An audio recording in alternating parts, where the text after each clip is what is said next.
beginning stuff, they can catch up and join us.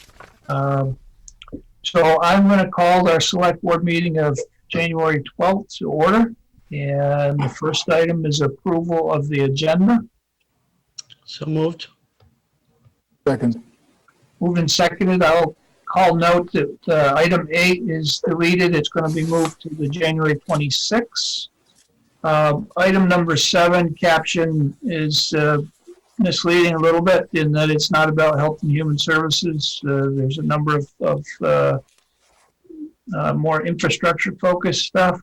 And we will have an executive session at the end to discuss some contracts and real estate matters. Are there any other changes? Okay, all in favor of approving the amended agenda, signify with thumbs up. Okay. Next is approval of our minutes of our December 15th select board meeting. Moved again. Second. Moved and seconded. Are there any requested changes or amendments to those draft minutes? Okay. Seeing none, all in favor of approving the December 15th minutes as drafted, signify with a thumbs up. Okay. Next is approval of our December 29th special select board meeting minutes. Moved. Second. Second. Moved and seconded. Any requested changes to those minutes? All in favor of approving the December 29th minutes as drafted, signify with a thumbs up, please. Okay. Citizen comments, the opportunity for anybody to address something that's not on the agenda. Chris, has anybody got their hand raised? Brian, I see no hands at this time. Okay, then we're going to move on to Chief Shaw and invite Chief Shaw in to talk with us. I don't see Chief Shaw in the meeting at the moment. Okay. Did this go through your committee, Heather? Already or no? No, it didn't. Kathleen, are you familiar enough with it to talk about it?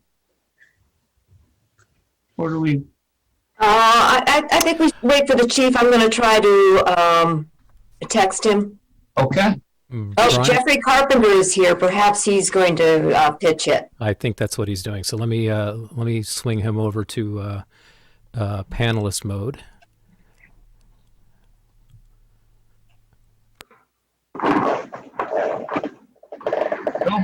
Good evening, Jeff. Hello there. Sorry about that. We threw a curveball at you, Brian. Sorry. Oh, there you go. Hey, guys. Sorry about that. We're using Jeff's computer, so it came up. I apologize. Don't want to throw you off schedule.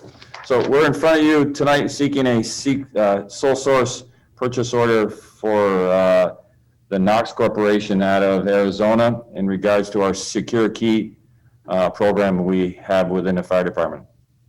The information that was in your packet explains the program, when it started until its current date, and the number of secure key boxes that are in service now. We came into this program very early on when it was all paperwork driven, files, that type of stuff, and progressed our way through. And the current system we have now will no longer be supported. We've held on to it to the last possible moment. They sent us this notice some 3 years ago. So we are at the point where if we want to continue this program, we need to upgrade our system. It also gets this program off our server. My goal is to not have a server here at the fire station and cloud-base everything. It's one less item of hardware that we have to own and maintain. And so in line with the rest of our products, we get this on the cloud for somebody else's responsibility. Any questions of Chief Shaw? No, Knox is the industry standard, and they're the main player in it, so there's no reason to dispute the selection of the product. And given the fact that the way that this is how they market it is through sole source, it's the logical and appropriate way. Okay, Heather? So I just had a question. Sometimes it seems, at least lately, when we've had these subscription services that we have to renew every year, that the first year looks great, second year okay, by the third or fourth year, the prices are, going through the clouds.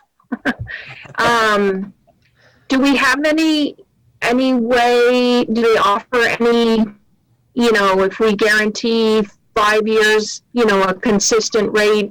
Was there any discussion about, because obviously we're going to go with them, we're going to want to renew it next year. Is there any conversation about a long-term contract and knowing that price would stay the same for, let's say, 5 years? Great question. We did entertain that offer. There was a 3-year, $1,500 and change program. It's a single year, it's $524 for the subscription fee. They did offer us a 3-year package at $1,500 and change. I wouldn't recommend we go any longer than 3 years, but we certainly could entertain the lock-in at 3 years. That's on some different paperwork I don't have in front of me. I apologize. So does that mean we have to pay for the whole 3 years up front? Yes. Okay. And it doesn't sound like there's much savings then. We didn't think so. That's why. And Jeff is the contact person for Knox here, and as each officer has their own area of responsibility as we divide up fortunately or unfortunately, Jeff, this is his. And we had this discussion, and Jeff can speak for himself, obviously, but we just felt there wasn't enough savings there to shell out 3 years all at once. Yeah, the 3-year rate isn't much less than 3 times the yearly rate, so there's not a lot of savings there. Okay, thank you. Thank you. Rod? Yeah, I'm just trying to understand, Dave, these are log boxes still going to be at physical locations all over the town? Yes, so the lock box, such as similar, it's on your business, that would not change at all. The box itself doesn't change. What we're looking to change is the way that we store and record the master key. On your end? On our end, absolutely. Okay. Yes, so the physical location box, although this sets us up and puts a firm platform in place to move to the new electronic style of key, that would be that new boxes could have. So it's called the Key Secure 7, I think. This box puts us in that place to move into the next generation when that comes along. So I'm not going to have to come back to you in 2 years and say, oh, now we have to upgrade again. So this box gives us that ability to migrate into the next generation of electronic key, not physical key, which many businesses are moving to. Okay. All right, thanks. Yeah, thank you. Laura? I'm not going to oppose this, but I do notice that we do have a trend toward more sole source procurement of a lot of items in our budget. And it's just a trend that I'm watching and noticing. And I understand that there are industry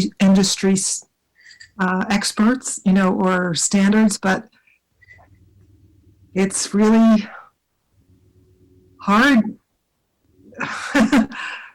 not to notice that and to not really push for more bids if we can, because I think it puts pressure on these sole source, procurers to give us a better deal.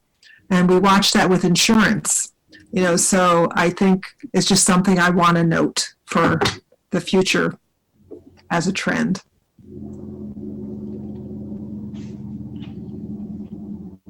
Can I say, Laura, I think you're exactly right about the trend.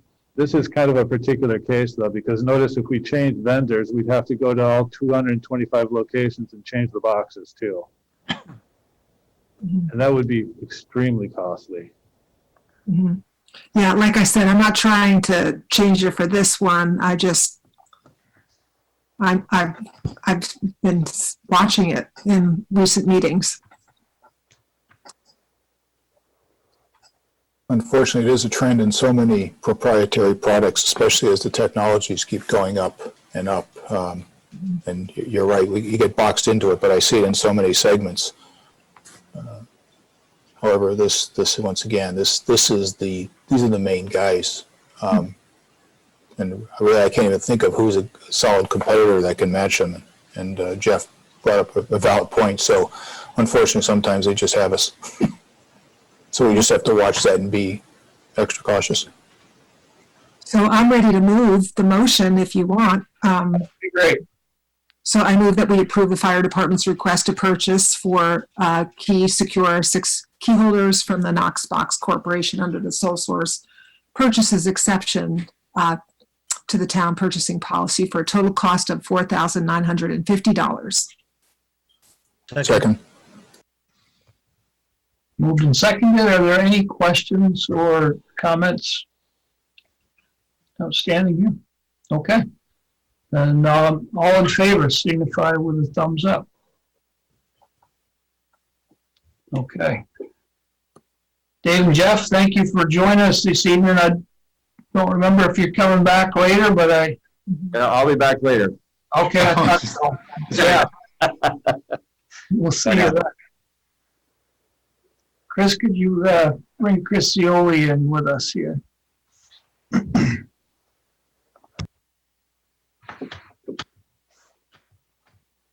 Good evening, Chris.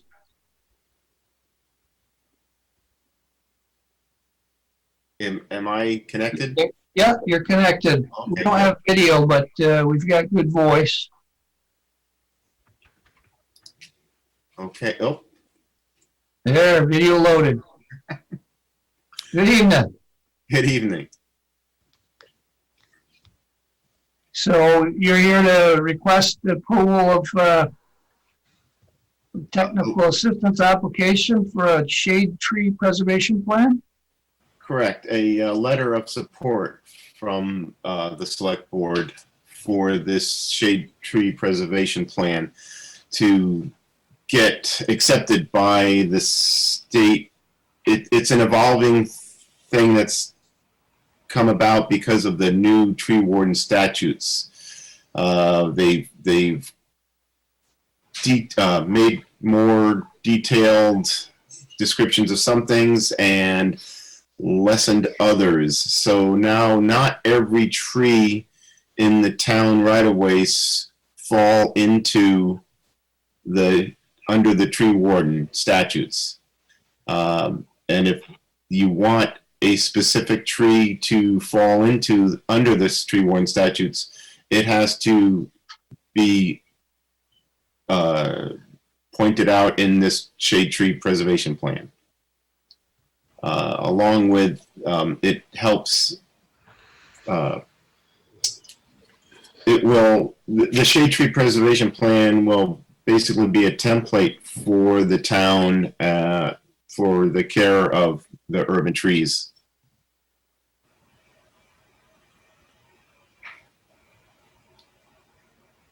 It seems like they are asking for a lot of extra work. Chris, what's the rationale behind it? It will be a lot of work. Again, it's because of the rewording of the tree warden statutes, unless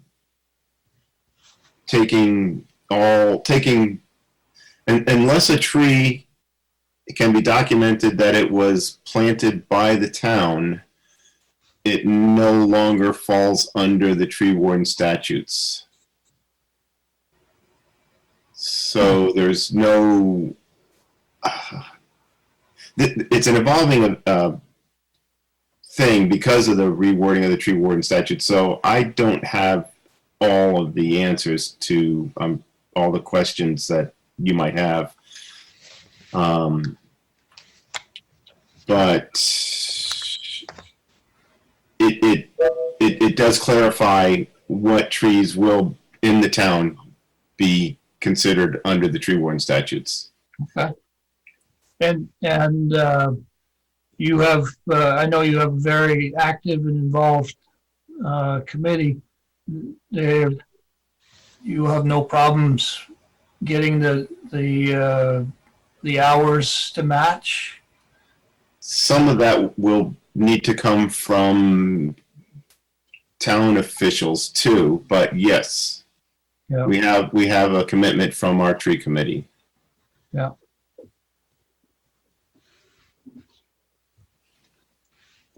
Questions of Chris?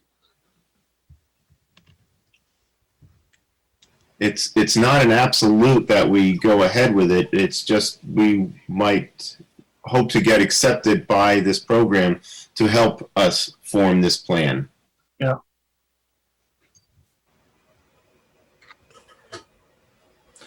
Is it an absolute that we will need a plan?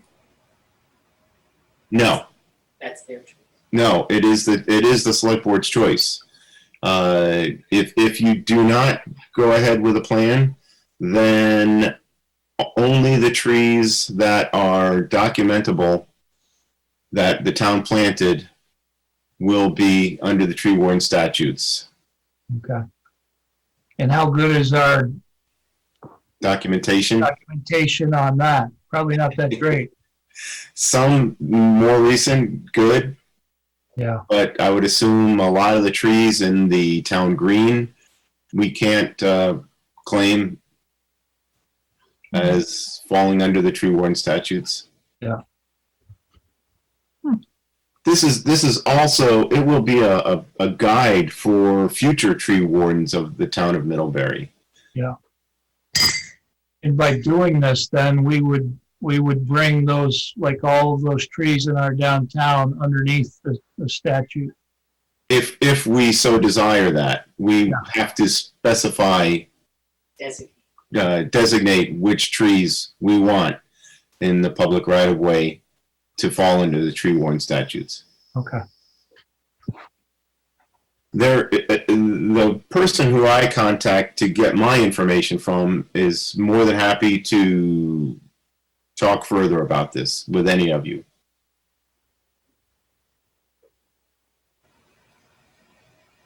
Questions? Pleasure of the board? I'll make a motion. You have a question? No? No, I was going to make the motion, but you go ahead. Thank you. I'll make a motion to authorize the tree committee to submit an application with the Vermont Urban and Community Forestry Program for technical assistance to develop a shade tree preservation plan for Middlebury. Second. Moved and seconded. Any other comments or questions? Seeing none, all in favor signify with a thumbs up. All right, Chris, good luck. Well, thank you, and thank you for your time. Same. Okay.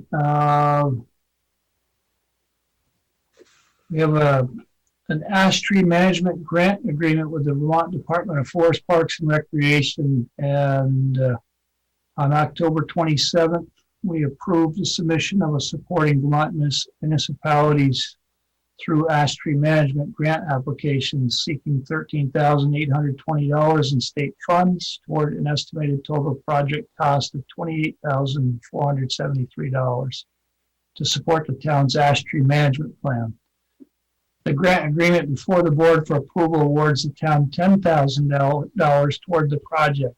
This grant program requires a 1-to-1 match from the town, which is noted in the project budget found on page 8 of the grant application, will be provided through in-kind donations of time and materials.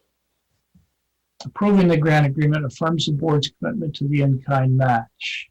And as we know, our tree committee is very active, and I would not see a problem with matching that. I do know that there'll be some staff time. And Kathleen, does that present any issue for our staff? Bill Cronin and Dan have been working closely with the tree committee as time allows. Okay. Any questions or comments from the board? Pleasure of the board on this grant. I'll move to authorize our town manager, Kathleen Ramsey, to sign the 2021 ash tree management grant agreement and affirm the town's commitment to provide the required 1-for-1 match. I'll second. Moved and seconded. Any final comments? Seeing none, all in favor signify with a thumbs up. Okay. Chris, could you bring Jen in with us?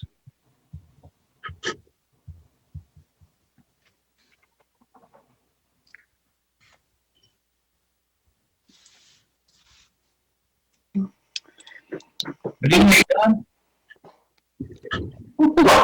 It's okay. It's okay. All right, you didn't come alone. No.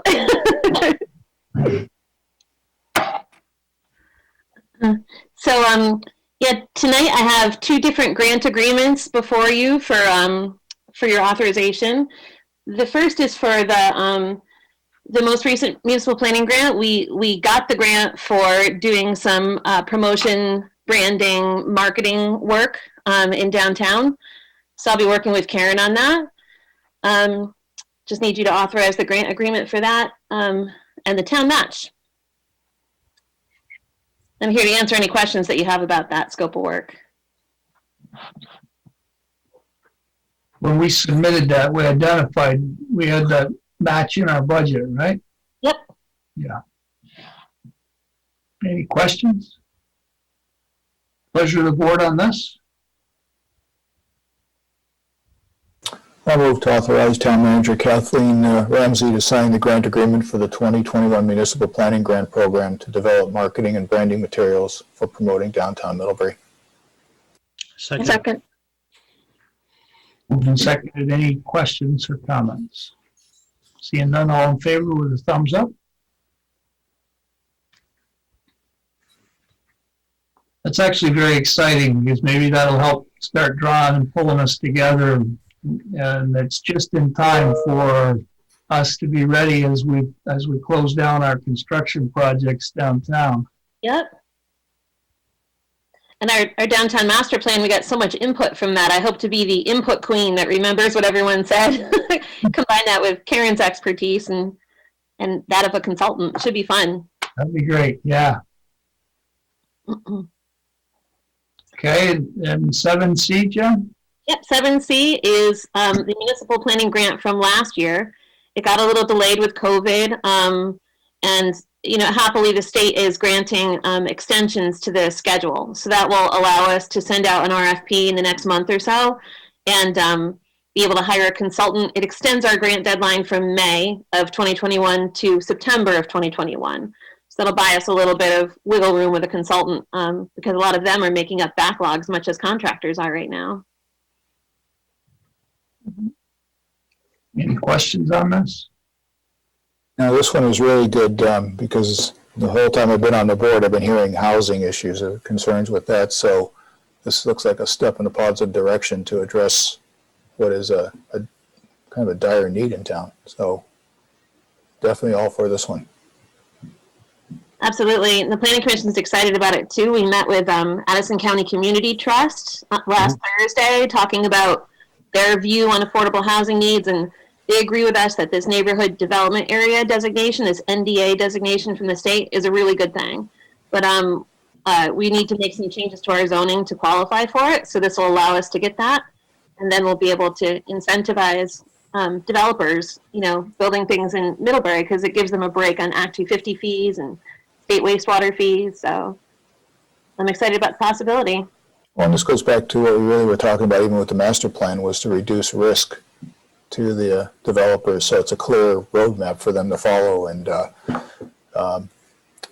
feel confident that they can have success and they'll be welcome and that we'll get really good quality products. So that's a great idea. So I've moved to authorize Town Manager Kathleen Ramsey to sign the amendment grant agreement for the 2020 Municipal Planning Grant Program Award. Second.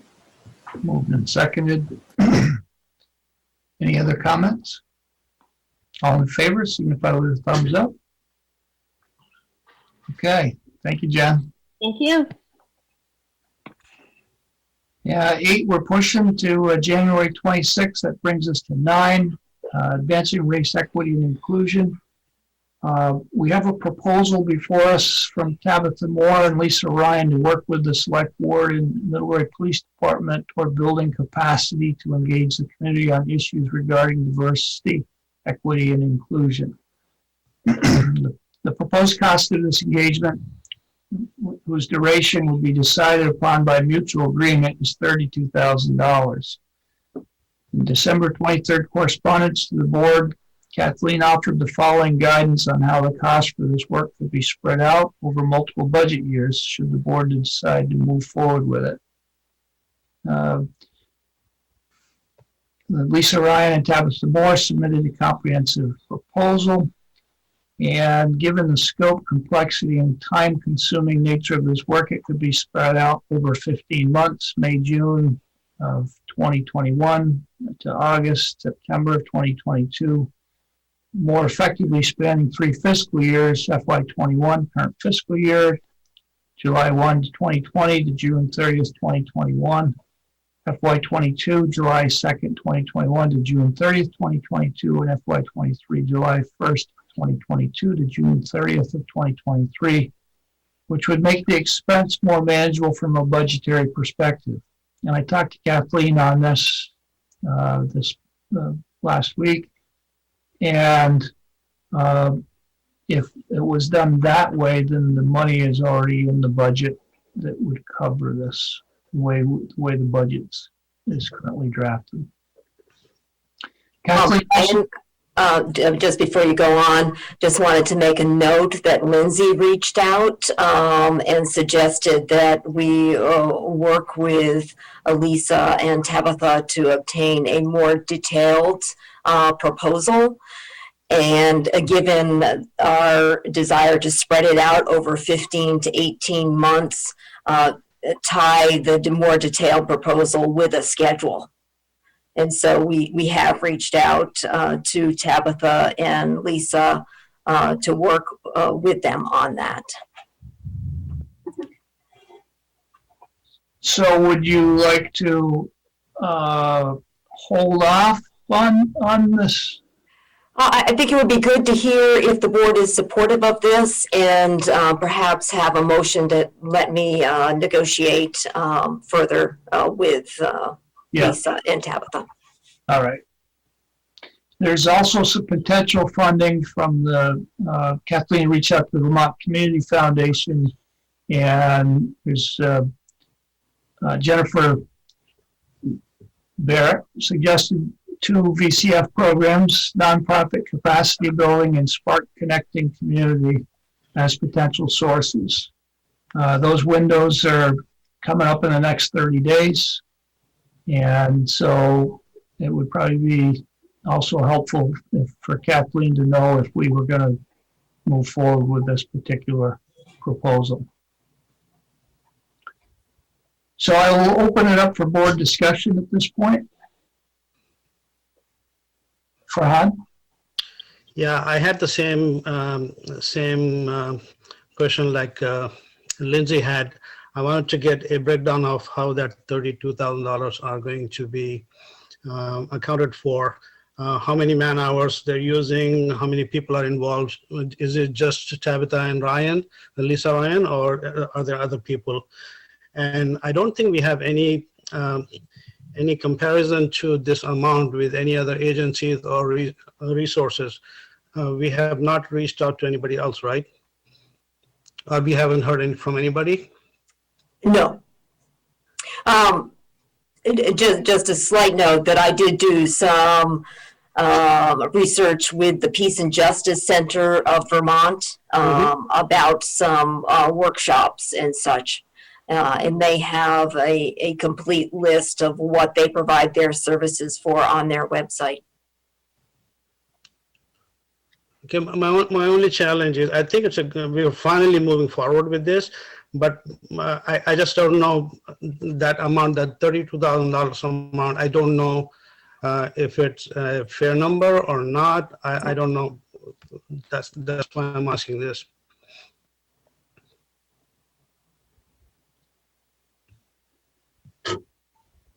Dan?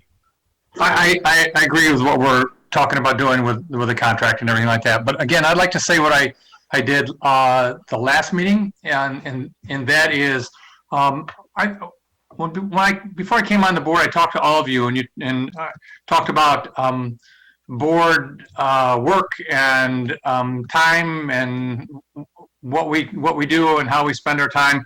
And you all emphasized to me that most of the work that the board takes on is done in the committees. And this is kind of an example. I think this has been on every agenda for the last several months.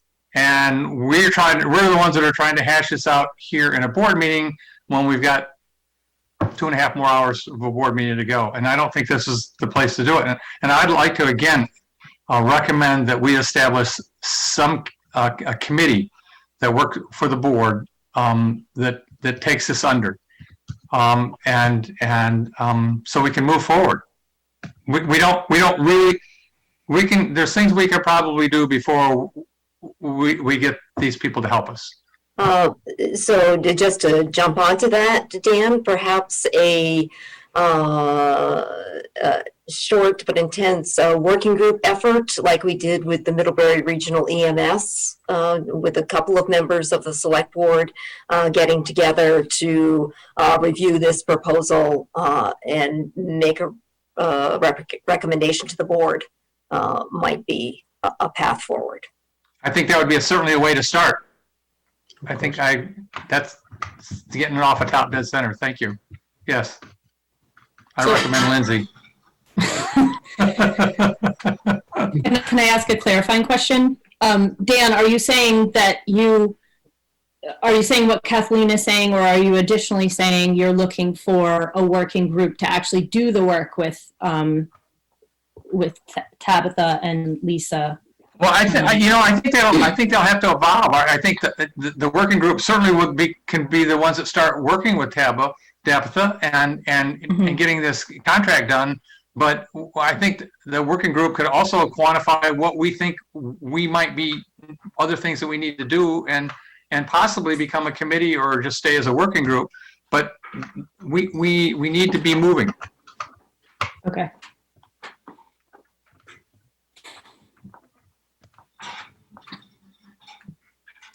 So can we establish a working group, or what do we do? Laura just raised her hand. Let's see what Laura. Okay. We could do that, Dan. I think that's a good suggestion. And I often use the town meeting poll as a way to poll for interest in our committees. I haven't drafted a town meeting poll this year. I wasn't planning to, but it wouldn't be hard, to put a town meeting poll together again and just list all our committees and solicit interest, and we can add this, and that would be a way of recruiting people. Or we could not do that, and we could just identify people, like the tree committee and the conservation commission has done, so there could be Lindsay or somebody just recruiting a potential committee yourself, and then proposing it to the board, and we could go from there, and then construct that as we do as part of our committee assignment is it April that we normally tackle that, something like that. So that's what I was going to suggest. I do like that we're sustaining the conversation over multiple years. So I like that, because I think it's an important conversation to sustain. And I like the way many of our committees help us do that. And we have very strong committees, fortunately, that are good role models for how to report to us and direct us. And we can refer people to them to get mentored in structure. So that's what I wanted to say. Heather? So, Dan, are you saying that you're not ready to approve the contract until a smaller group has had a chance to review it in more detail? No, I was ready to approve the contract tonight. I was fine with that. Okay. Apparently, there's a couple that want to have the contract in more detail before we approve it. So, but we need to have some way that we go about doing that, and that certainly the working group could do that. Okay.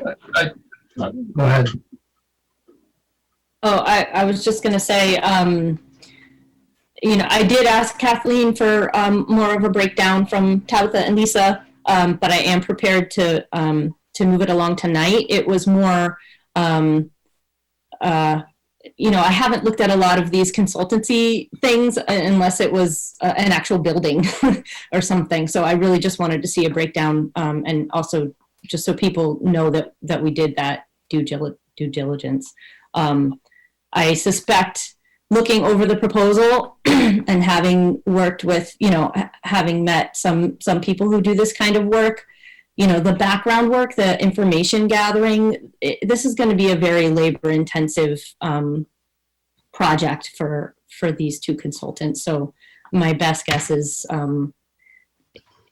that there are a lot of hours are going to be going into this, and hopefully they'll get back to us and we'll see that shortly. But I'd be fine moving it forward, maybe with a little added addendum that, that we approve of it once they come back with those numbers.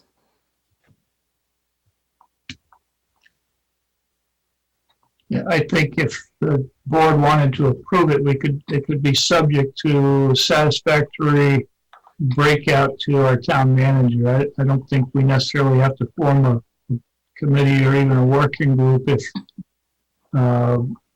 we just provide some guidance to Kathleen what we feel is acceptable.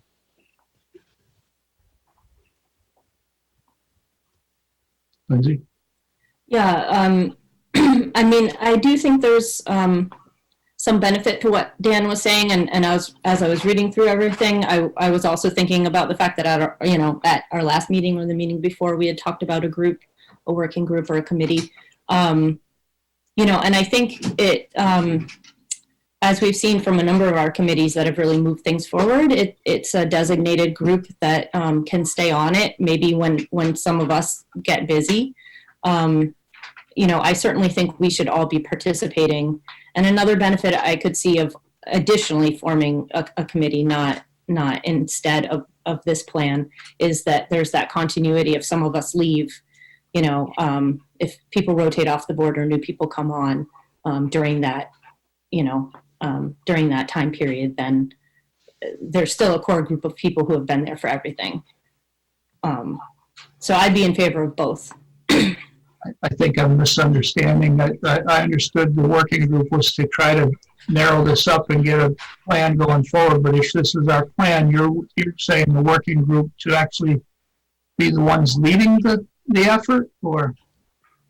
Because I think the idea is to educate and work with the select board and our police department to be the leaders in this whole proposal. Right. I guess I was later, like down in the plan that Tabitha and Lisa sent along. They also talked about bringing in community members. So I guess I was thinking of it in terms of going ahead and getting a group going during the process, so that they're already on board. So we at least have a beginning community group to bring. Mm-hmm. That's how I was thinking of it. Okay. Farhad?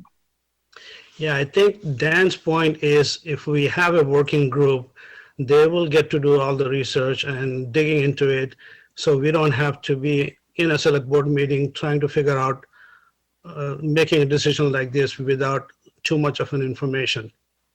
If we have a working group, they will do the homework and they can recommend to us. Yes. Well, isn't that what we're hiring the the 32,000 is for them to do all the homework and to educate and lead us through the discussion. No, I think the working group is going to look into these stuff like these contracts, for example. Well, also, this contract is going to gather a lot of data and a lot of information, and I would think that they would be the ones that would, the committee or working group would be working with them to help quantify what we're doing, what we're learning, what we need to do, and making decisions so we can make recommendations to us. It would be really hard to have them come in to board meetings and give us reports all the time. I mean, we don't seem to operate that way. We seem to operate under a committee or a working group, and I think this is really important stuff. And I think we're behind on this. I think there's a lot of other communities and cities around. Of course, not very many cities in our state, but there are communities in our state that have already established committees. Sorry. That's why I stay mute all the time. Nick, you had your hand up? I did, Brian. I'm looking at this, and my comments are really not so much for the topic itself. I mean, there's no argument that we need to advance, and that we have to actually get it right, because we seem to have a history in this country of not getting this topic right. But my comments are really related as somebody who has spent a lot of time and professionally both preparing and reviewing proposals. And to be perfectly honest, this has some items in here that raise some red flags to me that could be addressed and should need to be addressed, but which make me incredibly uncomfortable and to proceed with it at this moment. One is it's a $32,000 sole source. Now, we heard Laura earlier talk about concern with the Knox box, and it was justifiable in her comments, but this is a substantially much larger amount. Now, we're hiring professional services. That's what we're looking for. We're hiring professional services because we have an item out there that we don't have a full understanding of, presumably, and that we need to understand. And so we're going to be hiring these professionals to help us do that for now and for the future. So as I look over the proposal, one of the first things that jumps at me, and this is again going back to experience with professional proposals, is who are Tabitha Moore and Lisa Ryan? I mean, we've met them briefly, but what are their expertise? What's their skill sets? What's their previous project experience and their successes? That's just due diligence on our part to make sure that, in fact, we are getting the best people for the job. Certainly from what I've heard, they sound well regarded, but are they the only individuals with this expertise? Would we potentially be challenged by another organization that says, well, I have the expertise and I wasn't even allowed to provide a bid on this. And we might be very hard pressed to defend that. I also find on a proposal, one of the things that's always important to me is that there's an introduction that describes, kind of holistically describes what is to be accomplished.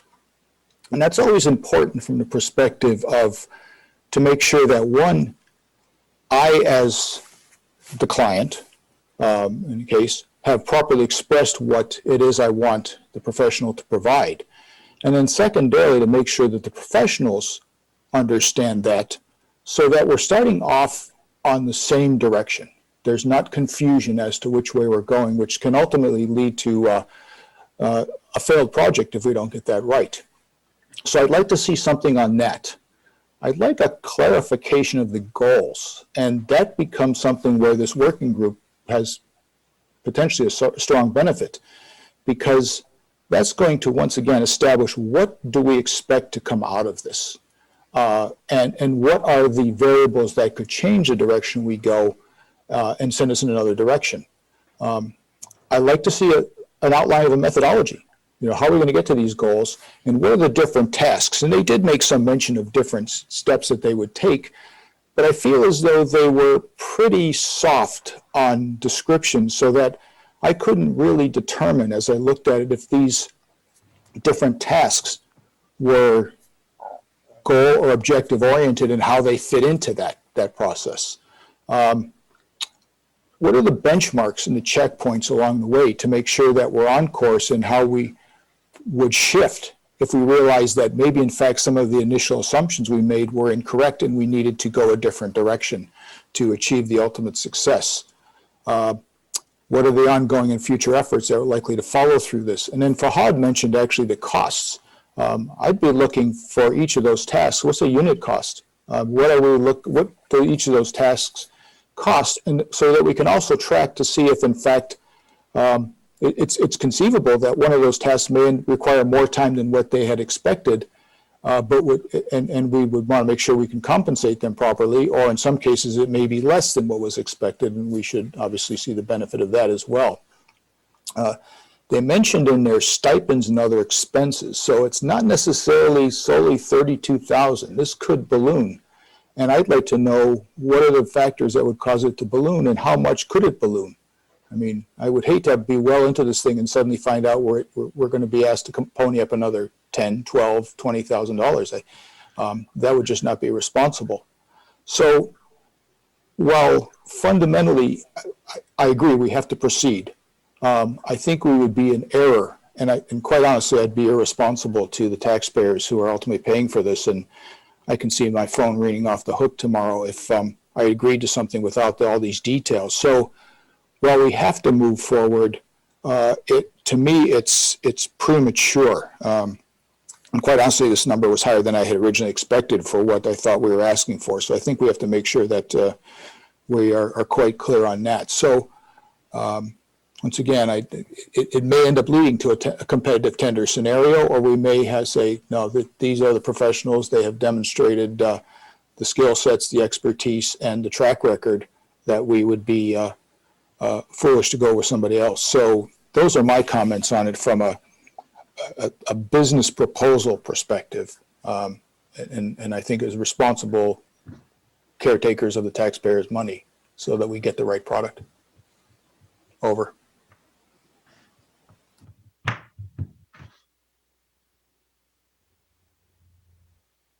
Any other comments? Laura? They are local, as they have worked with us. So I want to weight that, like we do other providers of services and materials to us. So I do think about that. And so I just wanted to add that to our conversation as we're considering things. And I just want to be careful that we're not looking like we're delaying, on this and trying to just push it off. I think it's important to sustain the conversation as we're doing tonight, and that we continue our diligence on it. I think it's really important.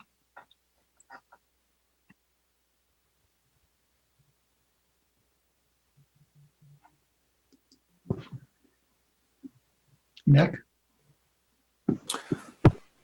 We're not delaying this. We're being responsible both for the cause that we're trying to achieve, the objectives, the goals, the objectives we're trying to achieve, and to get it right. I would hate to have a situation where we proceed without being absolutely confident in the direction that we're going, and we set ourselves up to not succeed. That would be a tragedy, and one that would be really hard to overcome. We have to get this right, and to proceed without that confidence level, to me, is just quite simply irresponsible. And so what we have here is a direction to at least continue on, but so it would just be unwise to jump into something without that high level of confidence, because we get one chance to get this right, and we don't want to blow that. As far as local, well, yeah, they are local, but it's a $32,000 sole source plus potentially more. So I'm not comfortable with that. It's more than a cost of some large acquisitions, and that to me makes me very uneasy. And in a professional world, there's no way I could justify this, and I don't think I could justify this right now to the community.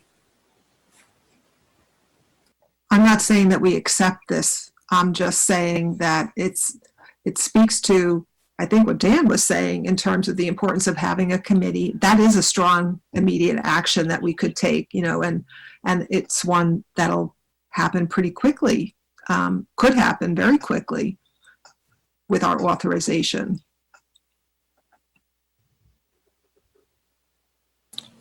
Yeah, Brian, and one thing because I'm actually looking as I look through the notes too, and one of the things that really caught my attention too, in addition to, well, they all caught my attention, but item 4, and this is the item where Lindsay has and Kathleen have been in touch with Renee Wells at the college, and for participation in a course workshop on the subject, and it strikes me that would be extremely valuable to help us, at least me personally, help me understand what I'm asking for, and to help me understand the issues so that I can proceed with a greater level of confidence that we're going to get this right. That I would like to personally, I'd like to see that as a starting point or an early point of addressing, and then I think we could get into this contract and the details of it with a much greater level of knowledge and, again, confidence in the direction we're going. So I'd love to hear where that one goes, and if it is something that is likely to occur, because that sounds very fascinating to me. And in many respects, I thought it was kind of what I was seeking in the first, for phase 1 of this effort. And it will be a multi-phased effort. I mean, it has to be. There's no way we're going to get it all done quickly, because as Lindsay pointed out, it's a lot of work. And in some cases, we may just have to digest what we're getting so that we can then proceed to a next phase. And that's where I mentioned the benchmarks. That's always something that is common in complex projects.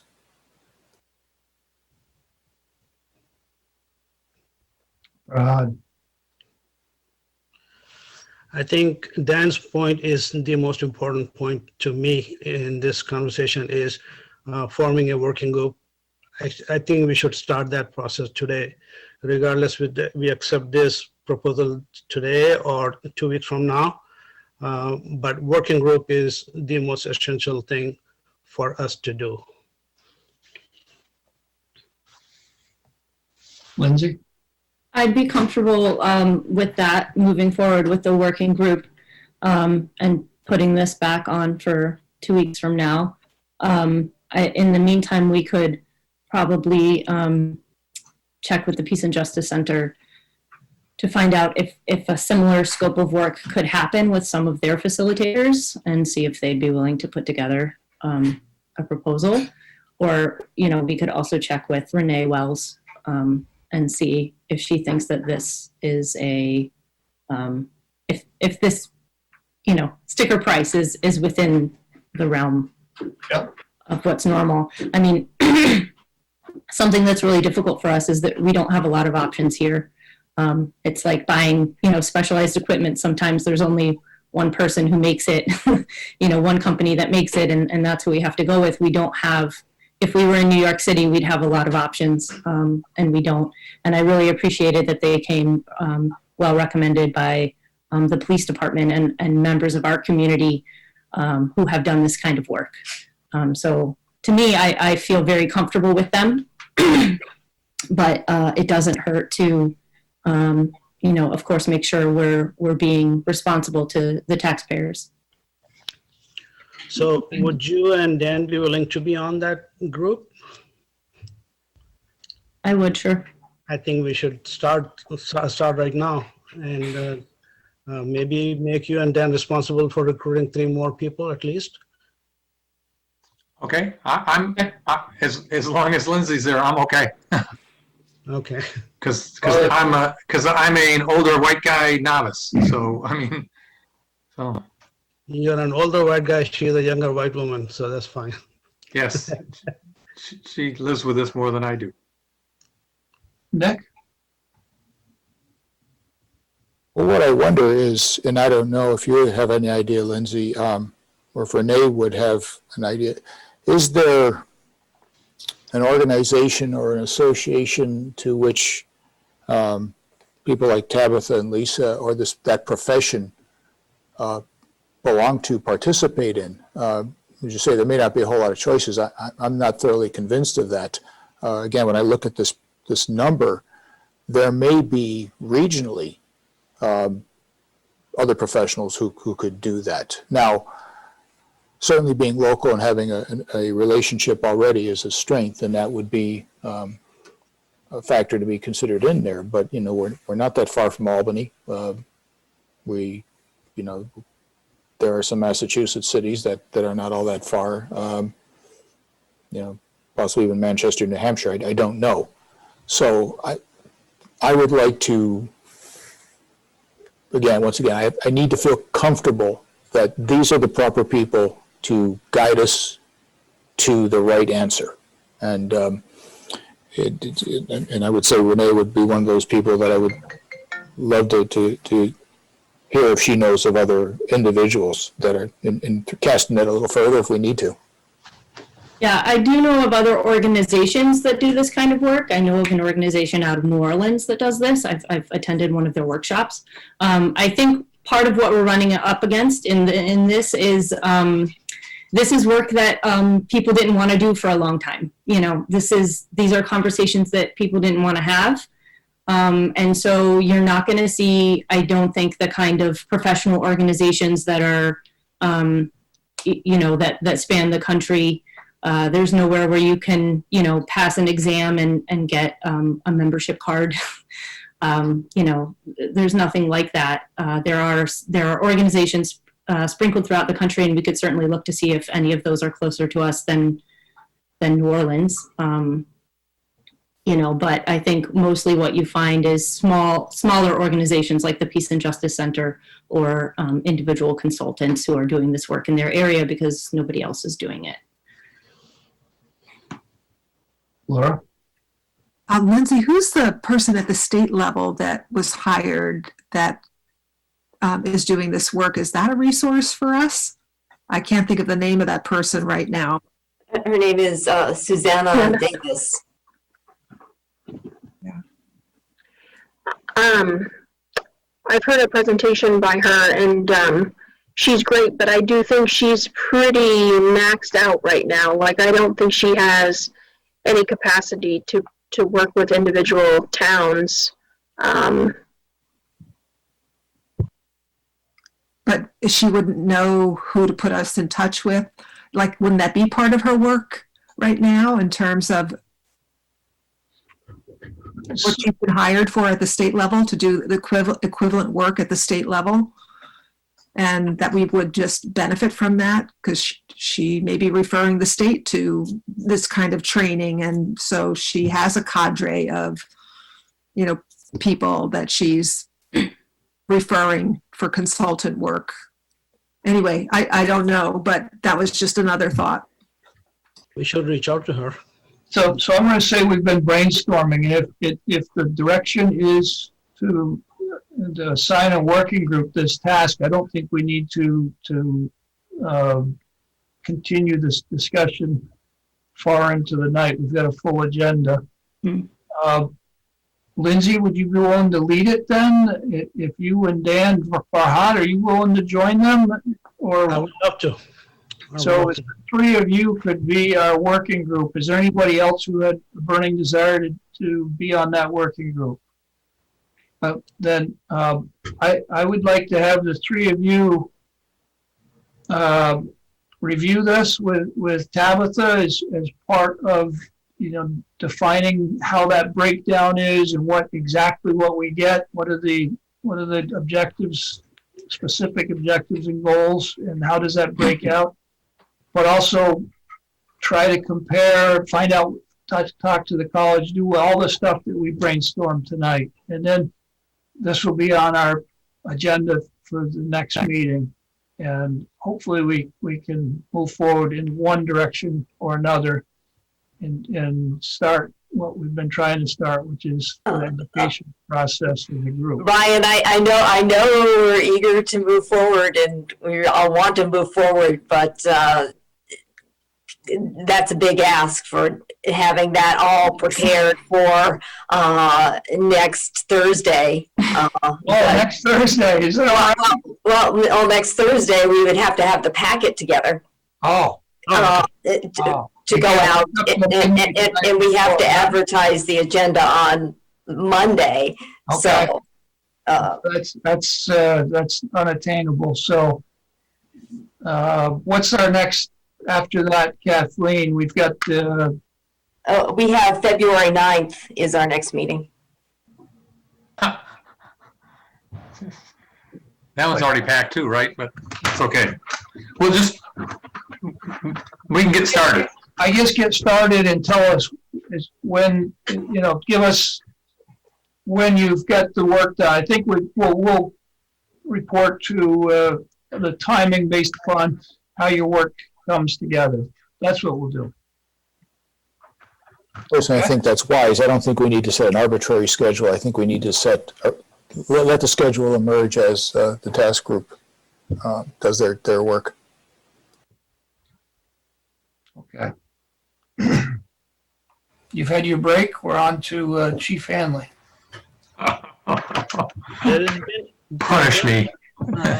Brian, there has been a hand raised, if you have noticed, for a while. I don't see those. Somebody has to tell me who's watching.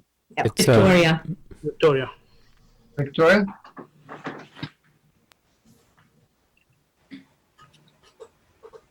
Can you hear me now? Thank you. Yes. My computer that are not on the agenda, so I'd just like to briefly go back to that. I had reason to go by Rouse's Tire recently. It's been a year and a half too. I've lost track of when their approvals are, but they're not meeting the conditions of their approval, and I would love to see them do that. They've got tires everywhere, and it is cleaned up some since the approvals were given. There has been progress, but there's so much more to go, and I'd love to see that happen. So thank you. Okay, Victoria. What time do we get back, Brian? 10 minutes? What's that? Is it 10 minutes from now? What? I thought we had a break or something. No, we had it. We worked through it. I think Chief Hanley in. Darn it. Good evening, Chief. Hello, I'm here. Hi, Chief. Well, we've got a bit of a mess COVID-wise going on. A lot of infection growth. It's the analysis shows that it's widespread in the community right now. So, result of a number of gatherings probably a few weeks ago, gatherings that people leave, get infected, and then go infect other people who then in turn go infect other people, and it has a multiplying effect. And that's pretty much what we're seeing now. According to VDH, we don't really have any outbreaks per se. It's mostly just community transmission, and it's widespread. The concern is we're starting to get some evidence of that variant of COVID that's showing up that's a lot more contagious. We're concerned about that. All the while, the vaccinations are going along, plodding along, actually slow but sure. 8 of our officers got their first dose of Moderna today, which is encouraging. My concern with the officers is that we have anywhere from 15 to 20, 25,000 contacts every year with people going into people's houses. If one of them picks up an infection somewhere, he's going to be going maybe a week and a half before he knows it, and working all that time and infecting other people. So I think it's important with their contacts that we proceed with these vaccinations for the officers.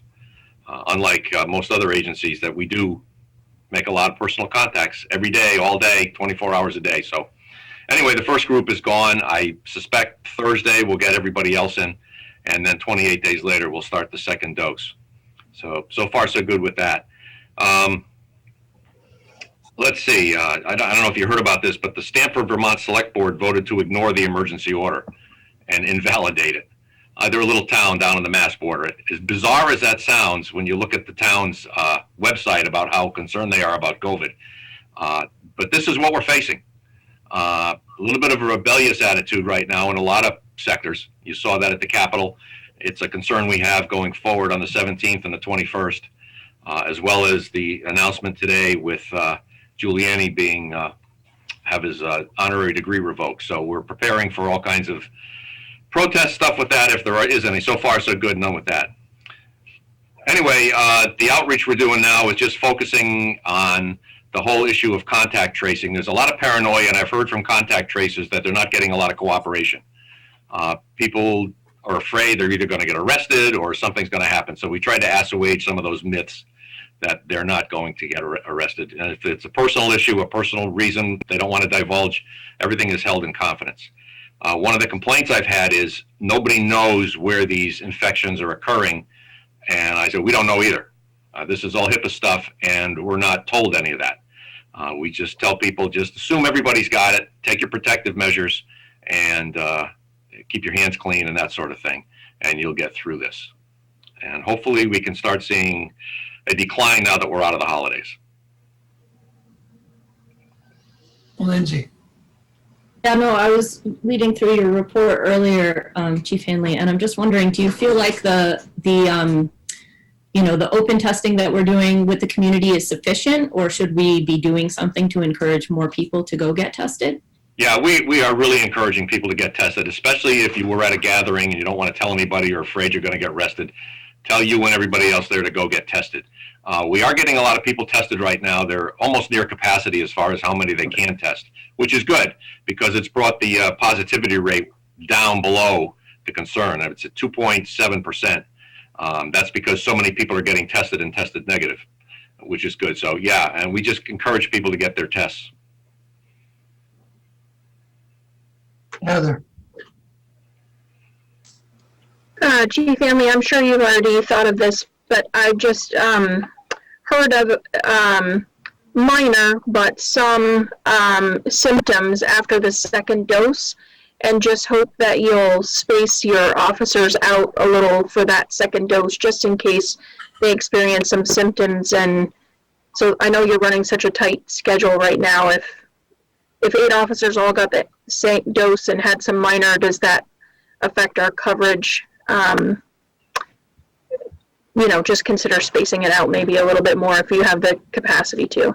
Our original plan was 4 groups, and we were not able to do that based on the availability of the vaccine. Fortunately, we have pretty high level fitness standards. So our officers have excellent cardiovascular function, which is really a deterrent to some of these side effects to this. So I'm confident that some of them may get a little ill or be uncomfortable for a day. For those who have had shingle shots, if you got your second dose of the shingle shot, you know exactly what that feels like.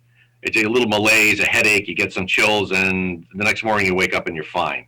And I'm anticipating that these won't be as incapacitating as they have been for others. But we ran 8 today. I think Thursday we may run another 8. But again, we can only, when the vaccine's available, we got to rush everybody there to get their shots. And that should take care of everybody. They'll be coming back in 28 days to get their second shot. And that's the concerning one. But they're on different shifts, so we'll be spaced out at any rate. Dan? Hey, Chief, how is our hospital doing? Do we have cases there, and do we have beds? Yeah, hospital capacity is in good shape. We've made some contingencies with the emergency management at the hospital. We picked up some privacy curtains that we've got in our storage now, that in the event we need to get our cots out there and set them up, that we're able to do that. Although we don't have med cots, they're just sleeping cots. But for those that are low-level cases, we can at least get them up to the hospital, or people that aren't COVID positive can move into those for a temporary purpose. So we're preparing for the worst, but so far things are in good shape. Thank you. Farhad? Chief, is the testing still by appointment, or is it walk through or drive through? Yeah, you're supposed to make an appointment, but they will take walk-ins. But they don't want a lot. They can't deal with a lot, but they will take walk-ins. But what about Kinney Drugs is advertising that they are doing testing now, and is that available for everybody for free, or is that something that we have to figure out? I think Kinney and Walgreens and Rite Aid have a charge for their testing. We may want to verify that though. Okay. And that's all by appointment. I think Kinney Drugs does it here in Middlebury once a month, maybe twice a month. Okay. Yep. Okay. Well, thanks, Chief. Welcome. Pray that gets a little bit better for us. Nick's hand is up. Oh. Okay. Take your hand up. No, don't set me up on that one. No, it's down. I'm keeping my mouth quiet on this one. David Shaw has his hand up. Okay.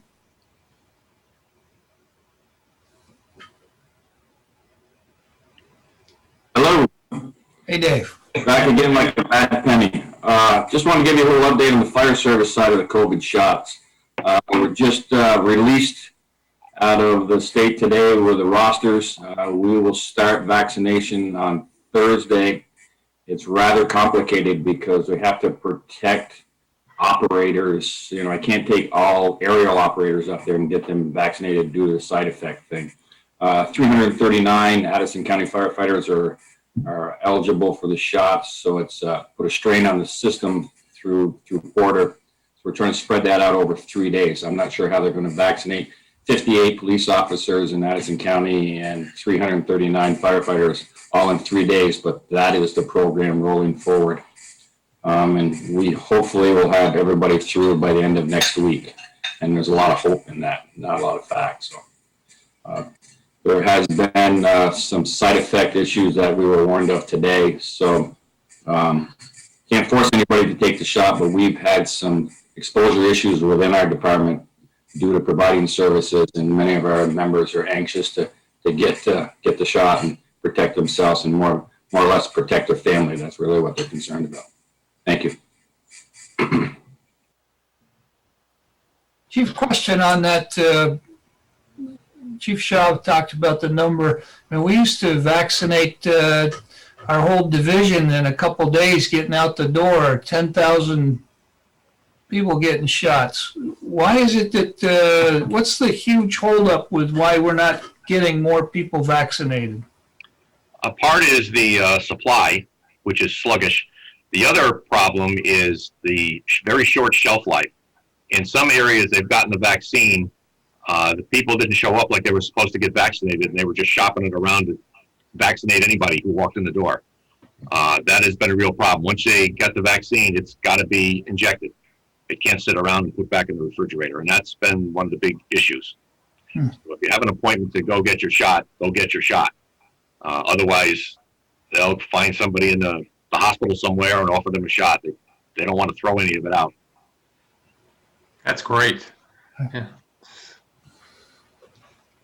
All right. Well, we're going to get to the public hearing on our budget, Chief. And I know you'll be around to answer questions on that. So thanks for joining us. For everybody who's watching or on, if you look at the board's packet, there have been updates to the FY22 budget, and that's on our town website. Tonight's hearing is an opportunity for the Selectboard to take public testimony on the proposed FY22 general fund budget and prepare any final questions or requests for revisions prior to the board's January 26th meeting, when the budget will be finalized for presentation to the voters in late February. And I'll remind you that everybody will be voting on this through Australian ballot, and so this is our last opportunity for townspeople to actually have input, since we won't have a regular town meeting. In accordance with 24 VSA section 127-1302, the board is conducting a public hearing to take questions and comments from the Middlebury community regarding the proposed FY22 general fund budget. I will turn the floor over to Town Manager Kathleen Ramsey shortly, and she will lead us off with an update on revisions to the draft budget that have been made since the board's last discussion on December 15th. During the discussion, if you have a question or comment regarding the budget and would like to address the select board, please use the raised hand button at the bottom of your Zoom window. If you are participating by phone, press *9. Your name will be added to the queue in the order that you raised your hand. When our Zoom meeting host recognizes you, please unmute your microphone and then state your full name for the public record. With that, I will open the public hearing and turn the floor over to Kathleen. Good evening. We've had some recent developments with the first draft of the budget, and I'd like to start the public hearing for those who may have reviewed the documents that were on the website previously. They have been updated, and I'll review the changes to the draft budget with you now.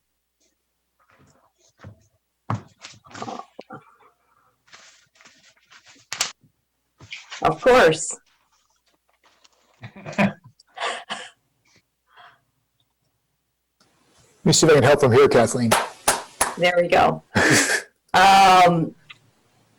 So we've had, sorry about that.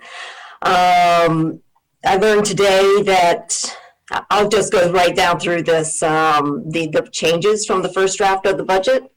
The select board member Nick Ardom suggested that we tap the business development fund to offset the BMP increase. So I added a $5,000 transfer from the business development fund to the general fund budget in order to cover that increase. That's on line 170. On line item 231, the Addison County Regional Planning Commission decided that they were going to level fund their budget. So I made that an adjustment on your spreadsheet from 8,500 to 8,207. The fire department, as you recall from the first meeting you had back on December 15th, or the yes, your second meeting on December 15th, the fire department requested several changes to its published budget. Those, the first draft of the budget, and those total $2,250. And then today, I learned that there's going to be a change from the expected or the budgeted payment on the PD bond proposal, principal and interest, due to us issuing our bond for the PD reuse project in July of 2021. We will be making our first bond payment in 2023, our first principal payment in 2023. That results pushing that first principal payment into 2023, reduces the budget request by a total of $129,828. Similarly, the flood resiliency bond payment, thanks to a lower rate than it was budgeted for due to the decrease in interest rates generally, that has been reduced $3,630. Have a slight bump in the county tax estimate based on their latest published budget from $46,000 to $46,281. And the Cross Street Bridge Fund transfer has been decreased from $119,048 to $36,197. So your total reduction in expenses is $214,071, and the change in the amount to be raised is $219,000. $71. And that amount puts the board at a place where we're level funded from previous years for the amount to be raised. With that brief overview, I have a couple of slides to be presented by popular demand. Laura, hold on.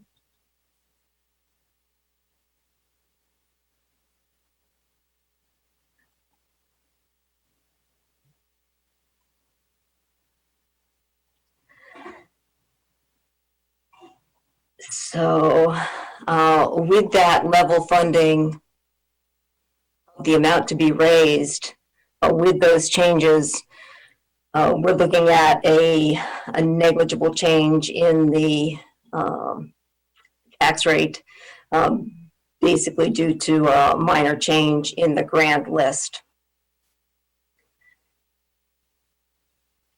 Overall, here is what the budget represents. On the revenue side, 66% of your revenue is raised by property taxes. The same amount as last year coming from the previous year's surplus. Fees for service, $468,500. Interfund transfers, that would be water and sewer fund transfers. State and federal payments, local option tax at $1 million, and gifts and payments from the college of $1.2 million. On the expense side, this pie chart shows you the total expenses by department, which includes the operating expenses, which you find in your budget, plus the benefits for the department, plus the capital expenses for each department, to give you a better reflection than straight operating costs by themselves.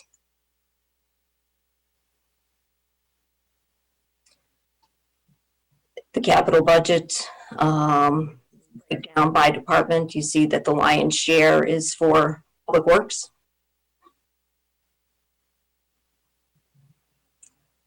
Our major budget drivers, wage and benefit increases for current employees, $101,459. Equipment fund replacement for the police department, $25,545. County tax, $7,850. Decrease in debt service, $43,616. Decrease in capital improvement expenses, $9,591. This was a major driver in the Public Works Department. Decrease in the equipment fund reserve for purchases, $75,714. That is due to the equipment that had to be replaced this year. We had been working towards increasing funding for the highway department's replacement of equipment, but this year, given the slate that was due for replacement, we elected to reduce the amount of the transfer and not to build a reserve. Revenue increase, we increased the retained local option tax in excess of the Cross Street Bridge debt. We kept the fund balance the same as last year to stabilize the tax rate. And as I mentioned previously, tapped the business development fund for the increase in the PMP budget. This budget proposal is consistent with the input we've had from citizens in the past several years to use cash on hand to minimize increases in the tax rate. use reserves and or local option tax revenue to fund infrastructure improvement projects and reduce the amounts to be borrowed and or interest expense. I think that's the end of that, a very high level overview.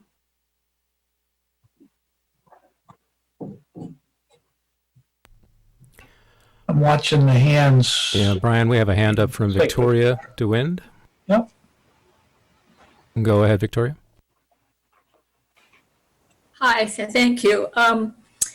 With the postponement of the bond for the reuse, or the expenses of the bond for the reuse project, well, do we have to anticipate that the bump it will create in the next year, the following year budget, or can we use that unexpected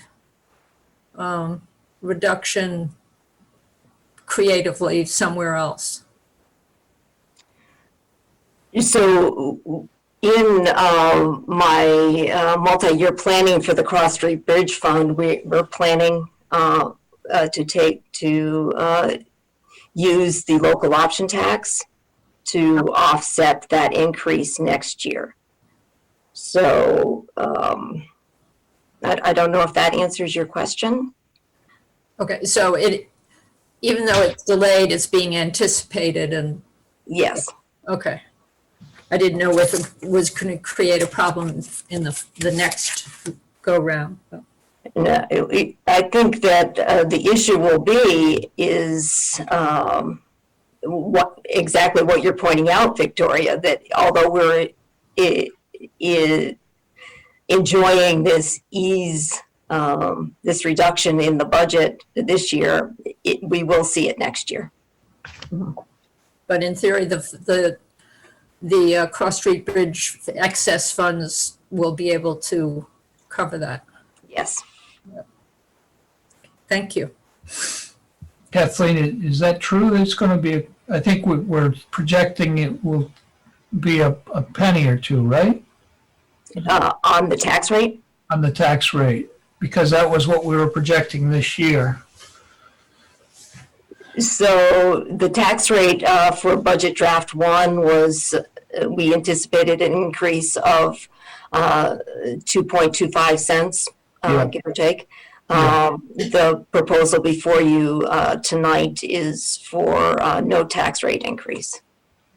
Right, but I think for next year, if I'm understanding Victoria correctly, I think for us to hold it even again next year will be a modern miracle.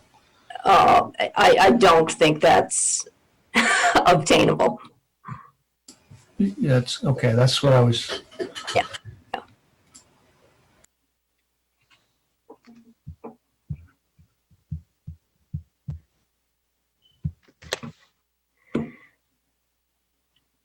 Are there any? So do we? Are we opening up then questions on the entire budget for anybody who's on now, or? And I would also note that our department heads are on here as well, if you have any particular questions. We have a question from David Pistilli. Go ahead, David, please. Right. I think this question is for Kathleen or perhaps for Dan Warner. My question would be, Kathleen implied, I believe the last time we met, that money would be used from the capital budget to purchase a motorist speed limit feedback sign. The general consensus was it could be a mobile sign. We, of course, on South Street would like to see it be a permanent sign, but we're not hard over on it. But I guess my question is, where in the capital budget would that come from? And is there some assurance that when FY22 arrives that we would attempt to purchase that item? So, David, that's going before the Infrastructure Committee next Thursday morning, 21st. I have a proposal to shift little bit of money that's currently budgeted for improvements in the large conference room to accommodate hybrid meetings, to make it available for the purchase of one mobile driver feedback sign. Okay, great. And I'm tracking the infrastructure committee's efforts, and I'll keep my finger on that pulse. Thanks very much. Thank you. Next up, we have Victoria DeWind again. Go ahead, please.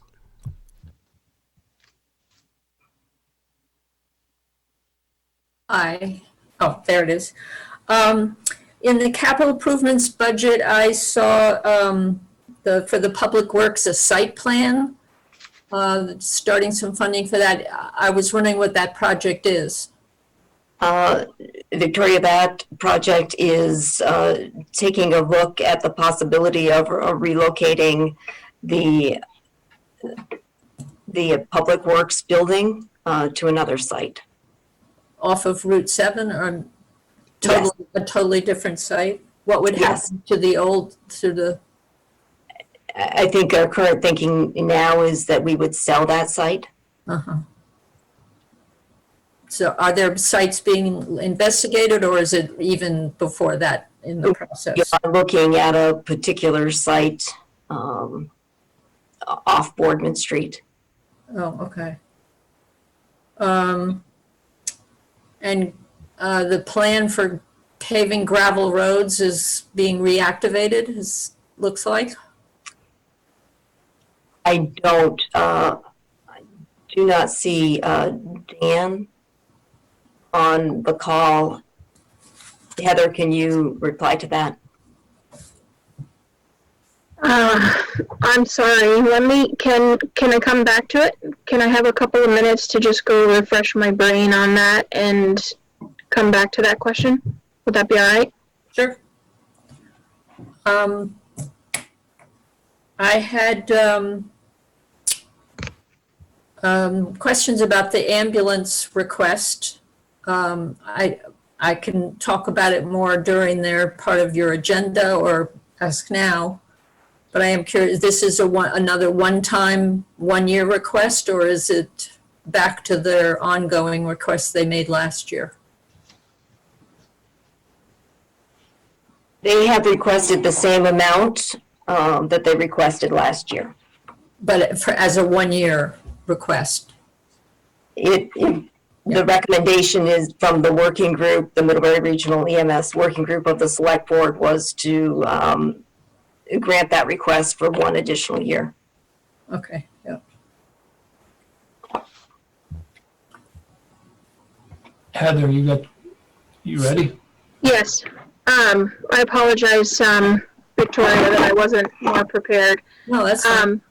I am looking at the capital budget, and of course we final approved this in November. So we did start for FY21-22, including $75,000 to begin saving money for paving gravel roads. So yes, there is $75,000 included in the capital budget to begin setting money aside for that project. Yes. So it's building a fund. Yes. So we're basically setting. If you look at the detail on the capital budget, we've got $75,000 set aside for the next 5 years, right, which will generate the $375. Sort of it spreads that expense out evenly over a long, not really a longer period of time. Rather than putting $375 in the budget in 1 year, spreading it out over 5 years, so it makes our budget a little more predictable. Okay. Would you wait for all the funds to be collected before you start, or will it be a step, one step at a time, one road at a time? I think right now we're just trying to get the funds saved, and we'll need to spend some time looking at the priority of what gravel roads we have and which ones we'll want to pave first and how much that will cost. And there's, depending on what those numbers look like. There's a potential that we could start some of that paving before all that money is saved, but we haven't gotten to that part of it yet. Is the ultimate intention to pave all our gravel roads? That's a good question. I'm not sure that I have an answer for you on that. Okay. And certain spots on certain roads have a tendency to fall apart no matter how much they're graded and fixed, and so I assume it's not just paving you have to do in some reconstruction before. No. Yes. So I think is it Happy Valley Road and Middle Munger, the two priorities on that, Heather? that could be that would be a better question for Dan. Sorry, Brian, I don't have the priority list for that in my head. Sure, that's the priorities. Because of the traffic count, that because Dan had studied those traffic counts, and those were the two busier gravel roads. Those are the two I remember talking about. And I think to answer your question, Victoria, there's probably the possibility that we'd start paving smaller sections. It would depend on the total area, the total numbers, and what makes the most sense, because you're going to get better prices for doing large quantities. So we'll just have to see as Dan puts some projects together, take a look at the numbers and go from there. Okay, thank you. I saw there was money for the tennis and pickleball courts. I'm thrilled to see, I hope, as a pickleball player, I'm thrilled to see that some improvements will be made there.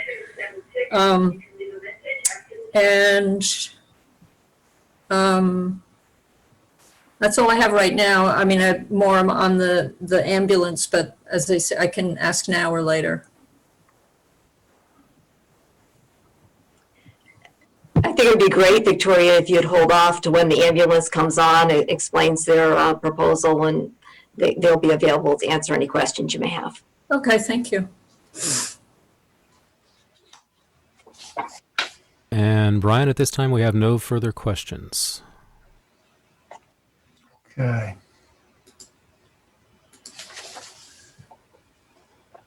Going once, going twice. Does the board have any questions on this, what we're talking about it?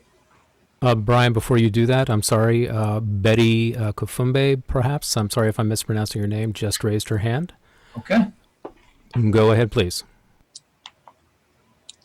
Hello. My name is Betty Kafumbe. Very simple question. Where could we find the budget on your website?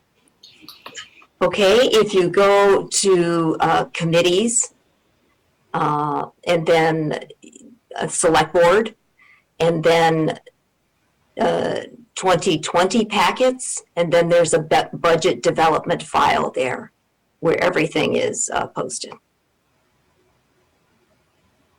And I'm happy to email that to you as well, Betty. That would be great. Thank you. Okay, my email address is kramsay, RAMSAY, at townofmiddlebury.org. And I send you the link.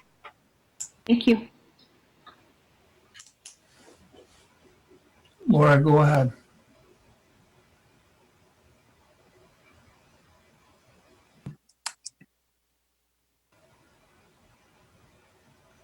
You're muted, Laura.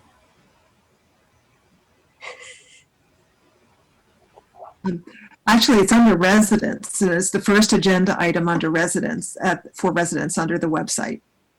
Laura, this is Chris. That particular item on the website is for the budget as it is presented to the voters. So while we're still in discussions about the budget, it is in the place that Kathleen had indicated. Okay.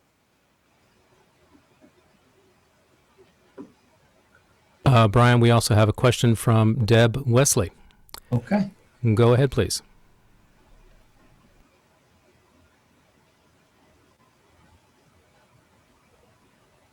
Hi, Deb. Hi there. Can you we're from Addison County, and I just wasn't sure when I let you know that we were here and wasn't sure when it was our opportunity to take a few minutes to speak. Okay, we'll be, as far as the home health and hospice presentation, we'll be getting to you very shortly as soon as the hearing is done here. So, thank you. Okay, I guess, Chris, any last hands up? Brian, we do have one that just came up from Jamie Brookside. Okay. Go ahead, please, Jamie. Hi, it's Jamie. I just wanted to say thank you to all of you.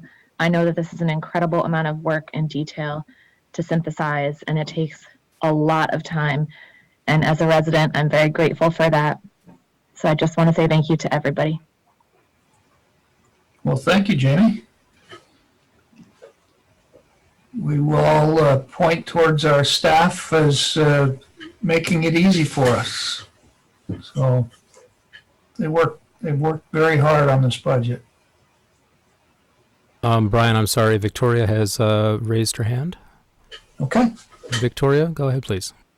I thank you, and I just want to say thank you to Kathleen. Has been so helpful to me year after year in answering so many little tiny questions and some big ones, provided me with a huge amount of information. So Kathleen, thank you. I'm ever grateful.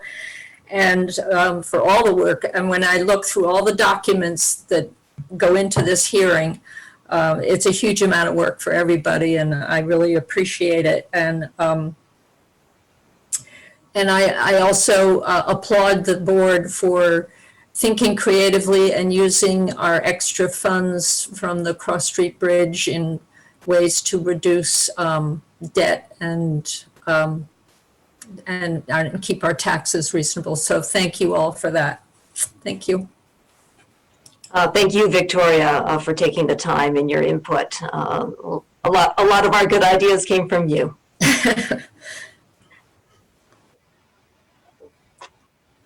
Okay. One last look, Chris? The board is clear at the moment, Brian. Okay, then if there are no further comments regarding the draft FY22 general fund budget, I'm going to call the public hearing closed as of 7:43. Our select board will finalize the FY22 budget at our January 26th meeting.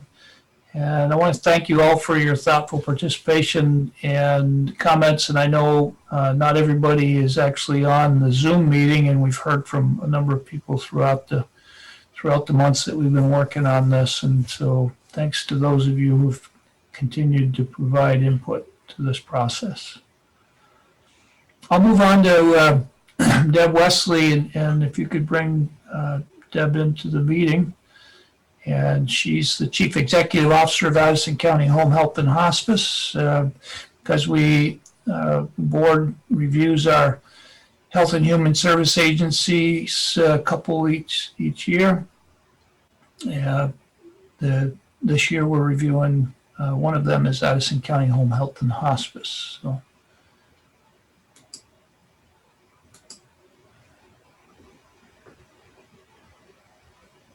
Good evening, everyone. Good evening, Deb. This is my first Zoom meeting in this format, getting in and out, so I appreciate it very much. We want to thank everyone for their support throughout the years. This has certainly been a unique year for us here at Addison County. Being here more than 50 years, this has been probably our most unique and challenging year. And I am really incredibly humbled to be part of this team.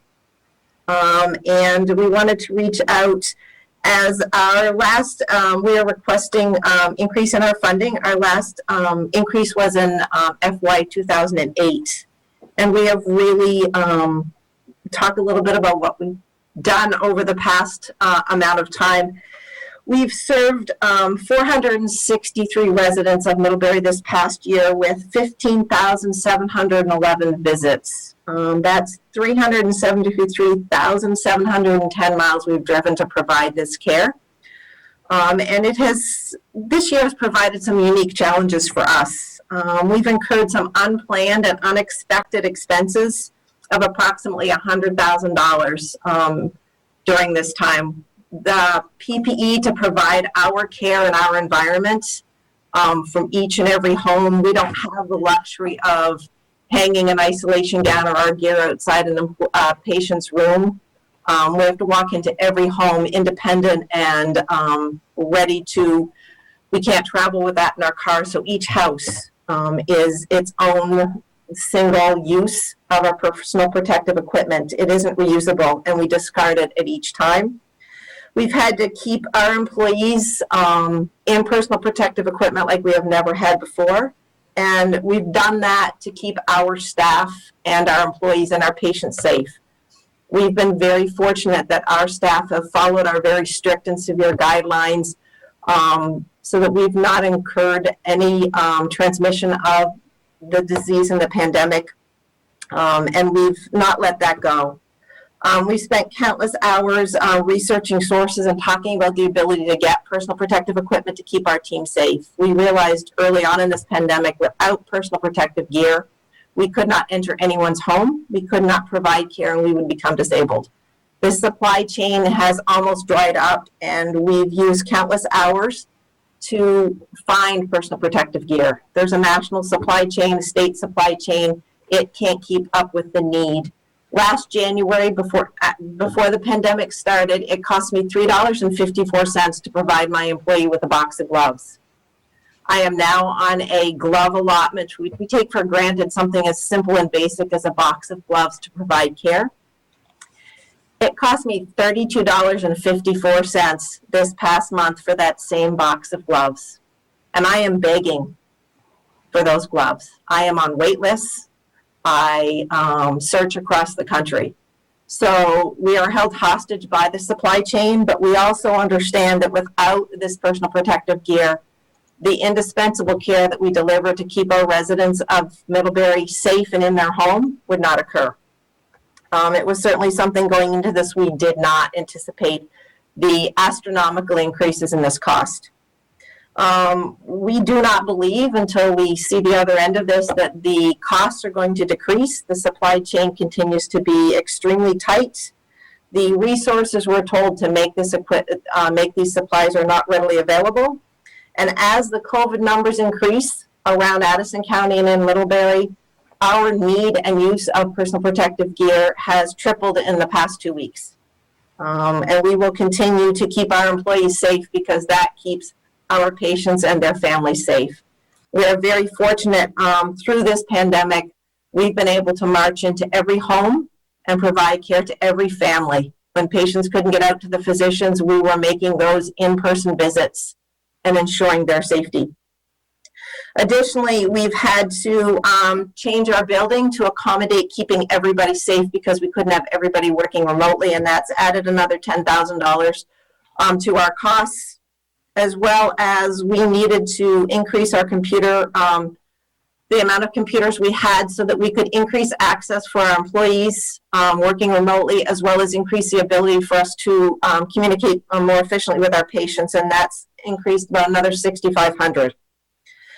We realized that last October, Middlebury was going to suffer an incredible loss with the closing of no notice of the medicine chest.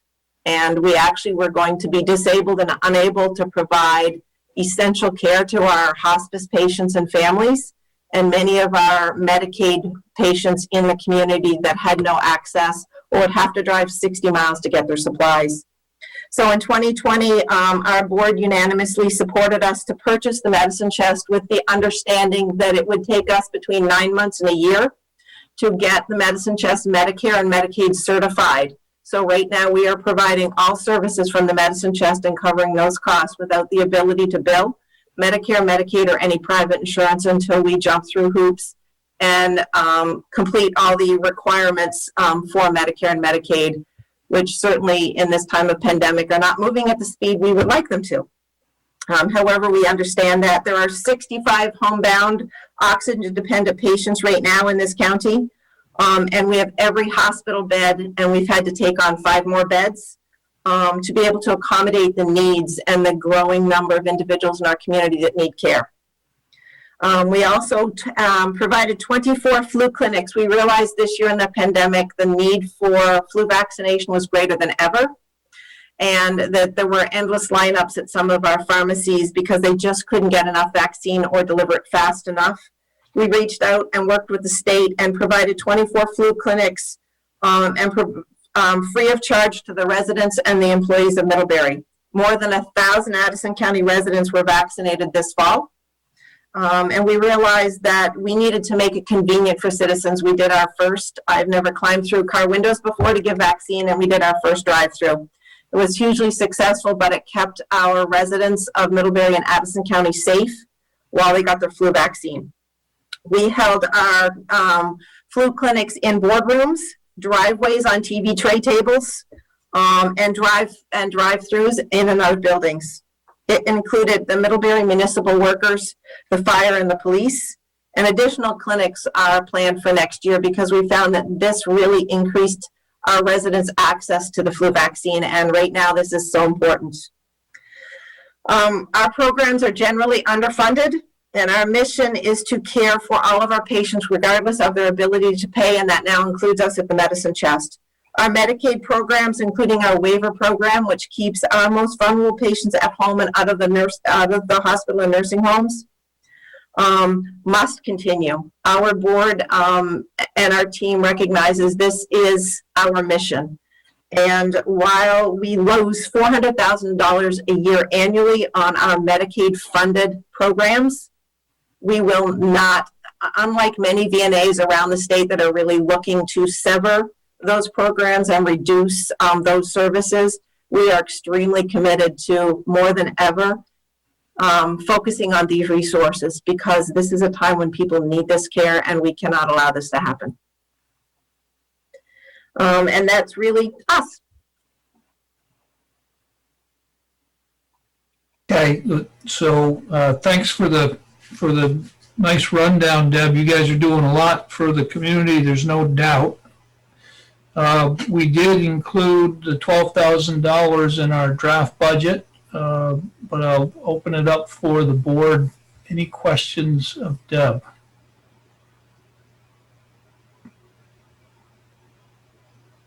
Dan? Just a comment. Thanks for the update. That is an appalling statistics that you gave there, but a wonderful work you're doing. So thank you very much. I didn't know how much you did, and that's wonderful. Thank you very much. Thank you. I will share that with the team here. Lindsay?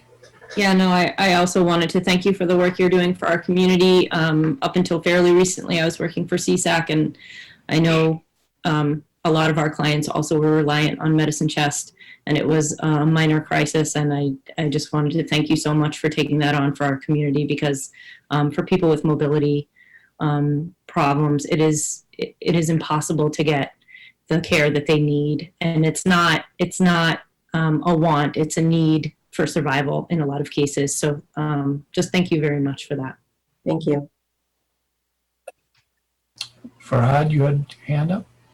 Yeah, I also wanted to say a quick thank you. I know most of you are at the hospice there, so thank you for your service. But I had a quick question about when you acquired the Medicine Chest, did you have to raise funds, or are you in debt?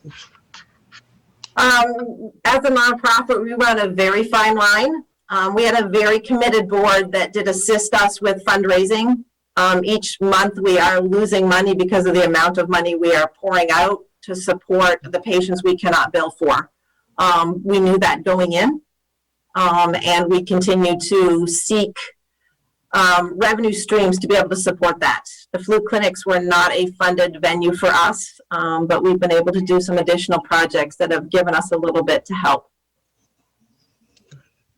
Lindsay? Just a question of curiosity. Are you going to be able to bill retroactively for Medicaid, Medicare, for those things once you get on? Yes and no. So for Medicare, yes, not all of it. And we were very transparent with our board going in that was going to happen. But without it, our community would be in crisis, and we really had no choice. Our hospice patients would be in incredible crisis. So it was really a call to action. We did do some fundraising, and we're able to raise some of what we needed to be able to support that. Month to month, what goes out to support that is far more than we bring in. So we continue to wait. It was hopeful that Medicare would work with us, and they are our application of our accreditation is in process with them. But since nobody's working actually in the building at Medicare, it's very challenging, and it's moving at their speed, and we are at their mercy. So we will be able to, Medicare will be able to go backwards for a period of time, not all of it. Medicaid will not. It will be ground zero forward. So and the majority of our patients are Medicaid patients of this area.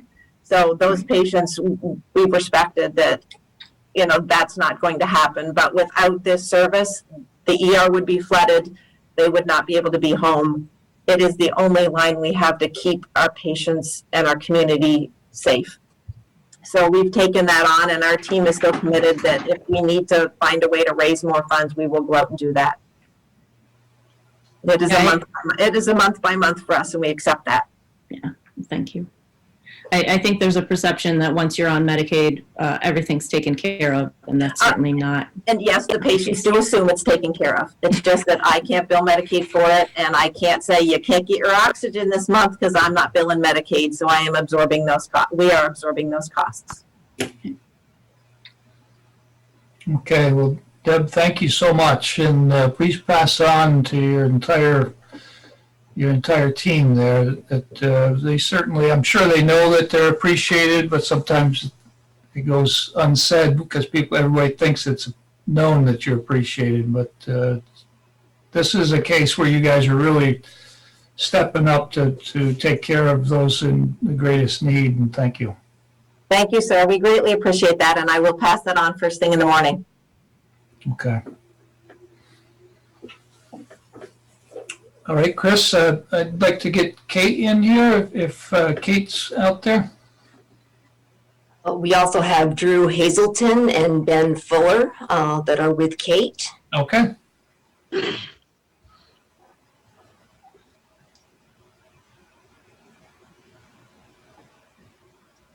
Having a little, okay. I've got Ben now. Stand by.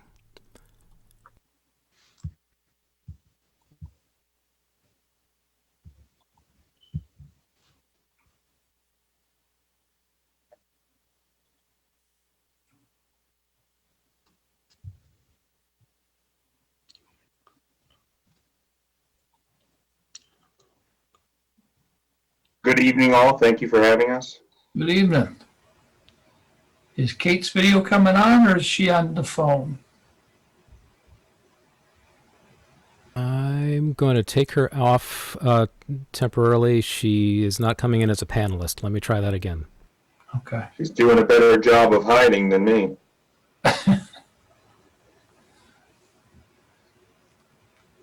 Okay, can you hear me now? Now we've got you. Okay. You want the bonus to having college recycled computers is not one of them has a camera on it. Okay. Then we will go ahead.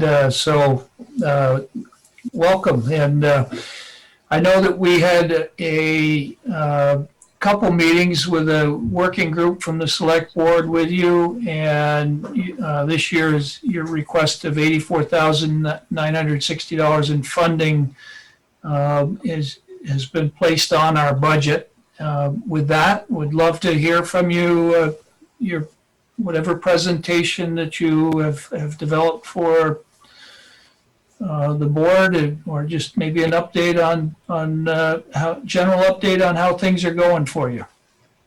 Sure. To follow suit with home health, obviously this has been a very challenging year.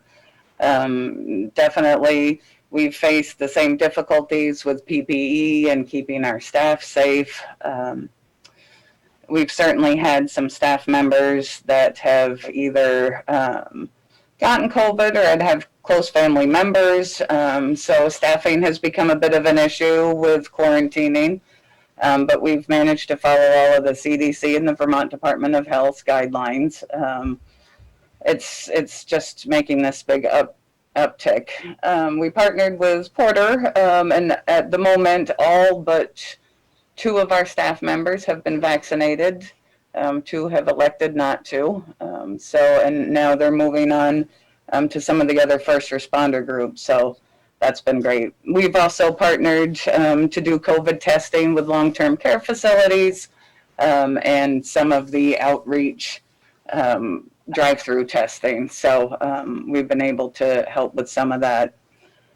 Fortunately, we were able to secure the PPE we've needed and actually just managed to secure some, they're a different type of mask, but the replacement filters are very reasonable. Our call volume overall was about the same for 911. Last year we had 1,902 911 calls. What's interesting of that, though, is 739 of them did not want to go to the hospital. So they were asking for us to come out and check them out, but there was a lot of fear for people going into the hospital. So they were more looking for our services to say, hey, can you come check me out? Do you think I'm doing okay? Certainly some of them needed to go, but that number is giantly increased. Our event coverage, obviously, I don't need to tell you that decreased by about 80% because there have not been any events. I know the working group, and I believe it would have shared it with the rest of the select board about how our budget was looking. We did get our ambulance on order. We're hoping to see it next month. That came in at $254,126. And that includes the power load cotton monitor that were required for it. So we're anxiously waiting for that truck to come in. It's better than the small, close-knit van that it'll be replacing.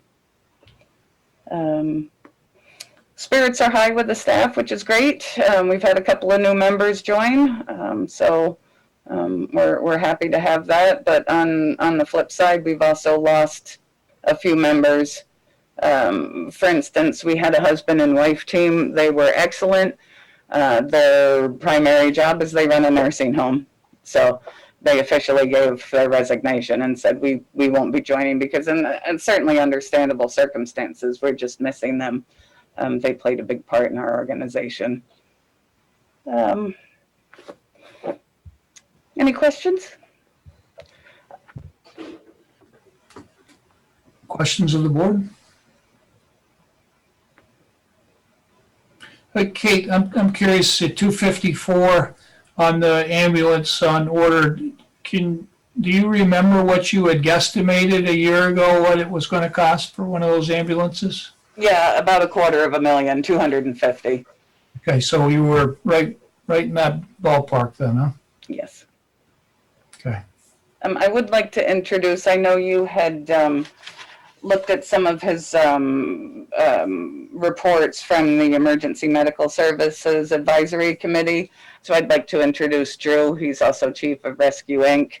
And he was actually the writer of those reports. If you had any questions regarding those. Thank you for joining, Drew.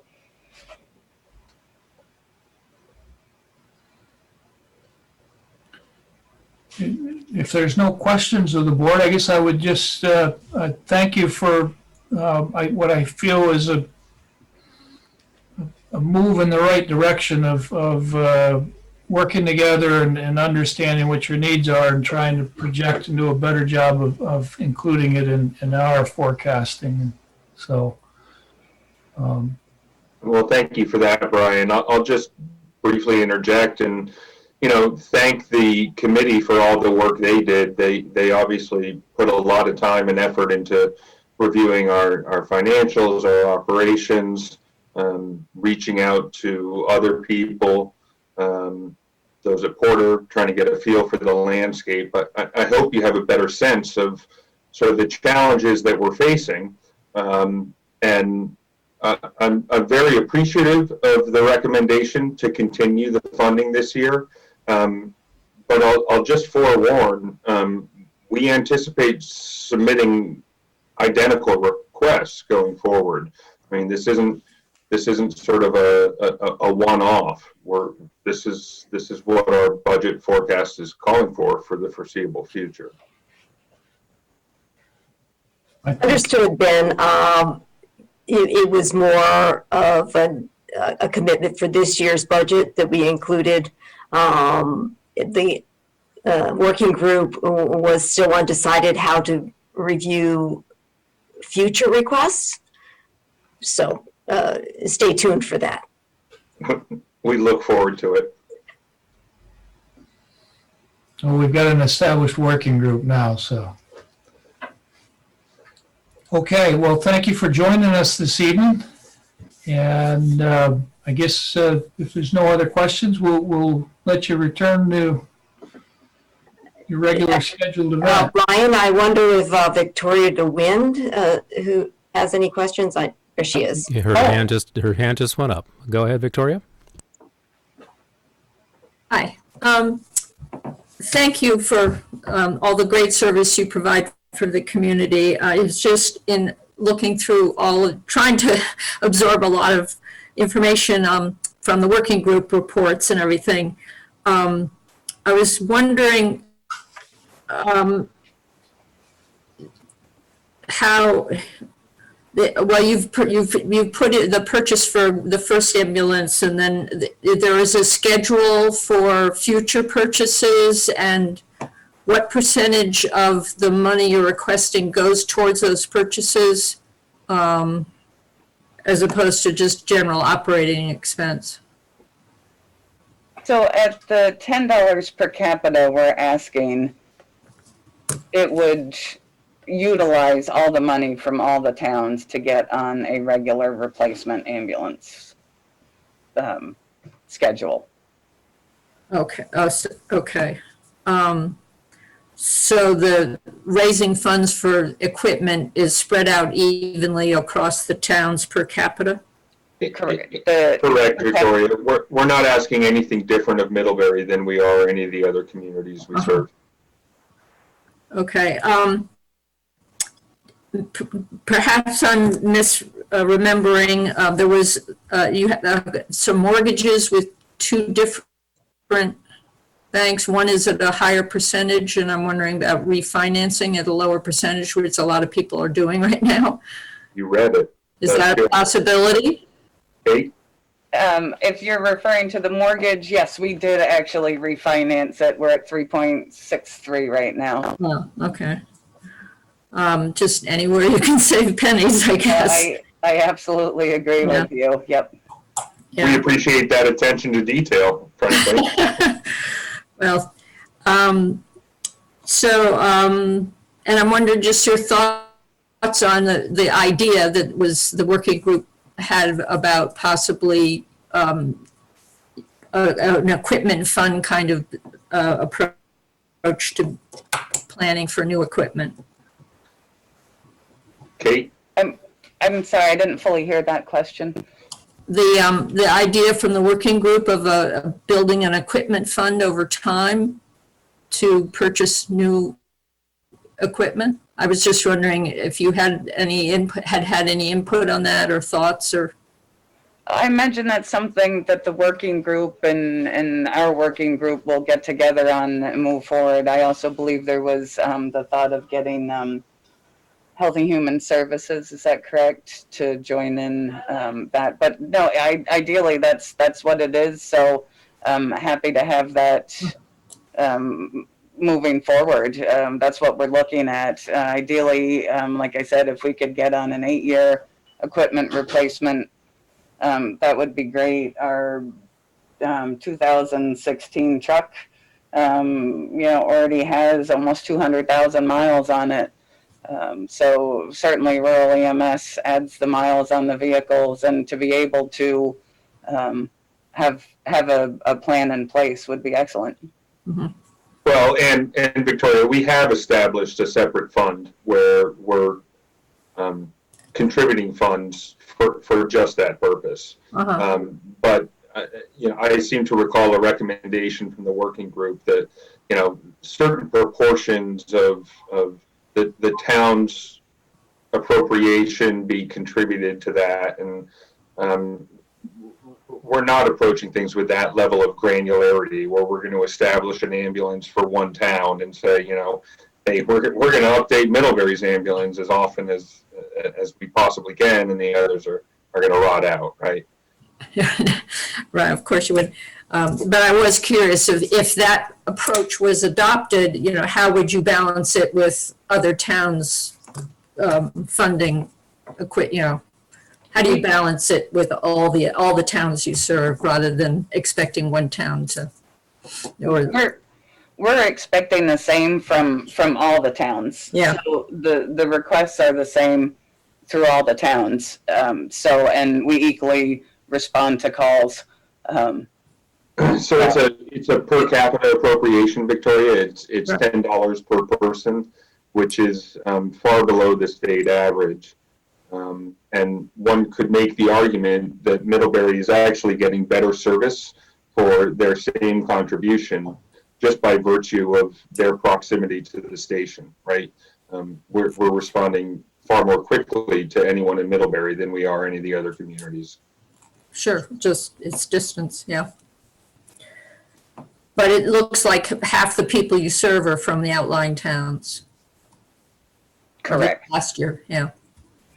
So, okay, well, thanks for helping me understand a little better. Sure, thank you. Okay, so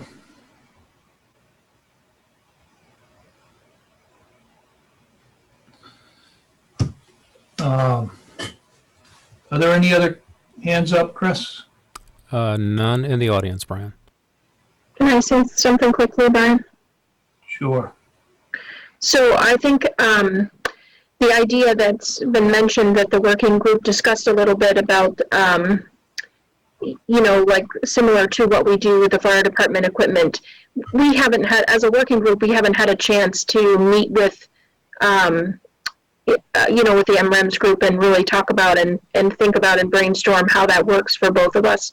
That was, we're still early in the process, which I think was part of the reason for the recommendation to continue the funding for the year to buy us a little more time to spend some more time to work together and brainstorm some ideas on how we can help each other better. So we really haven't had that opportunity yet.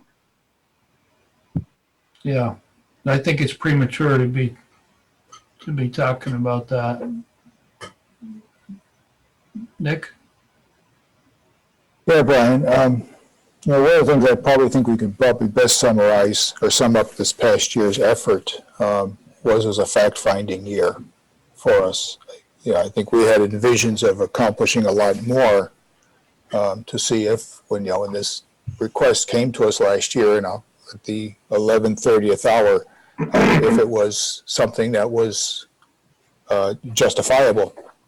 And we had plans of getting into this a lot deeper, but obviously, the COVID changed a lot of direction, and so we did the best we could.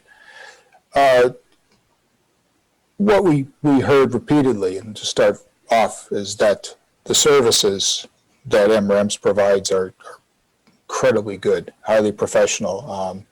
The police have great respect for them. Our fire crews have great respect for them, and we all personally know of some cases of close friends who are still with us today because of them. So that said a lot. What became really fascinating, at least to me personally, and I'm professionally been involved in emergency services for my whole professional career, is the difficulty that MREMS has with the current model. Speaking to them and speaking to the people at Porter, and it's really a problem that is across the state and across the nation of trying to provide contemporary high-quality paramedic services with the present model is just extremely problematic. And I think, and the reason why we didn't come up with the answers, because we realize this is a much bigger issue than just Middlebury or even Addison County. But we need to do a lot more really detailed evaluation with all of the stakeholders in this group. As Mike Layden, who's the EMS director over at Porter, told us, this needs a big fix. And there are reports out that have been presented to the legislature describing many of the problems that exist with EMS services of, they're not getting adequately funded, they don't have a state training facility, it's a lot of problems. It's probably going to ultimately need to have some really deep and difficult discussions as to what does a contemporary EMS service look like in a largely rural area. It probably will involve some consolidation. It's hard to say what that is. It may be some large-scale acquisitions of equipment, but what would be very beneficial, I believe, for us as we continue forward is to come up with ways that we can have a large regional discussion of this with other towns, with MRAMs, with other organizations that provide EMS, especially some of the volunteer agencies, and with Porter to try to figure out, and importantly with our legislators who, from what I can see, haven't been terribly active in solving this problem that affects every one of us. And so I think we're going to move from a fact-finding to hopefully a year when we can really have some deep discussions so that we can identify what is the way forward. We may find that what we contribute may not be enough. We may have to increase it. We may find there's a different way to approach it, and none of us know that. So, as Heather said, there are ideas kicked around, but nothing is even been taken through a deep thought process. So look forward to moving forward. And I said, I think one of the things that's very important is we need to get our legislators involved in this discussion because they really need to understand and to commit to solving this very, very big and complex problem that's critical for every one of us.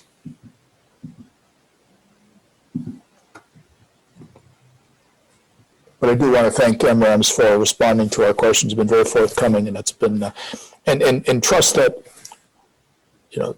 some of them may have seen sometimes difficulty and you wonder why, but you have to trust that one of the, if not the key role we have is we are the overseers of the taxpayers' money, and so we have to make sure that everything is properly allocated. So thank you for your help, and we look forward to continuing discussion to hopefully solve this big problem. We really could be the model for the state. Drew?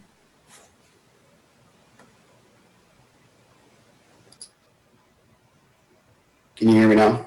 Yep. Oh, well, thank you for taking just a minute to listen to what I have to say, and I'm certainly kind of the outsider in this group. For those of you that I've never met, I chair the EMS Advisory Committee, report that I think you've looked at. I also work as a Chief of Operations for Rescue Incorporated, which is a regional service based out of Brattleboro, serving 15 towns. So a very similar structure to what you guys are working with. A couple of things that I think are really important to note is that the fundamental challenges of EMS are actually not local. They're not even state driven. And I do a lot of work with our legislators, constantly in communication as the legislative chair for the Ambulance Association with our Vermont legislative delegation.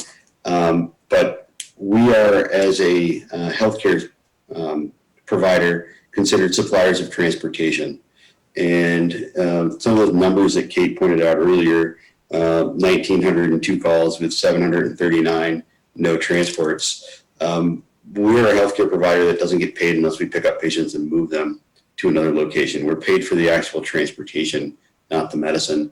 And that is that kind of fundamental broken piece of EMS. Unfortunately, we've looked at that over the last 5 years in the Vermont legislature, and it's a federal problem. This is dictated by Medicare and the way that Medicare rules work for reimbursing federal healthcare dollars. So even though, again, we've repeatedly identified the challenges with the reimbursement model, there's not a lot that we can do to fix that.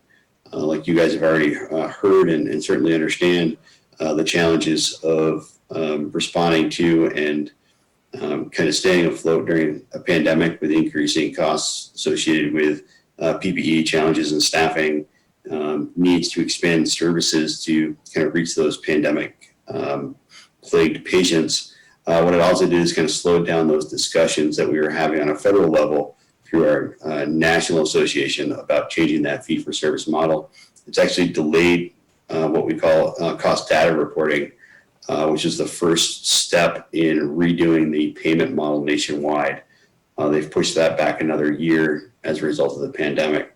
So unfortunately, we're all going to have to hang on to this ride for a little bit longer because of this pandemic. The data that we need in order to show what it actually costs to deliver EMS service to rural communities on a nationwide basis so that we can get the changes we need. It's not going to be available now until 2024. So we're not on any sort of quick timeline for a federal payment change.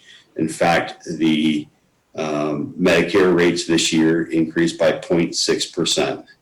If you can find me a service that had 0.6% increases in their operating expenses during a pandemic when gloves, as we've already heard tonight, went up by tenfold. This is where we're working right now. It's the environment that we're working in. We are working with legislators. In fact, I'll be testifying on Friday in the Senate on this very topic. Unfortunately, in a lot of ways, our hands are tied by the federal government and the rules that exist around Medicare funding and Medicaid funding. So I applaud the work you're doing, looking at it as a local problem and working with your services to make sure that they're well funded. Around Vermont, I can tell you that many communities are paying a lot more per capita than you are right now. And I'd say in my area, we're at 25 per capita. There are some areas that are well over 100 per capita. And what that is subsidizing the underpayment of Medicaid and Medicare patients. So we are currently using property taxes in the state of Vermont to subsidize the federal government healthcare programs. It's an unfortunate circumstance that we can't really do a whole lot about right now.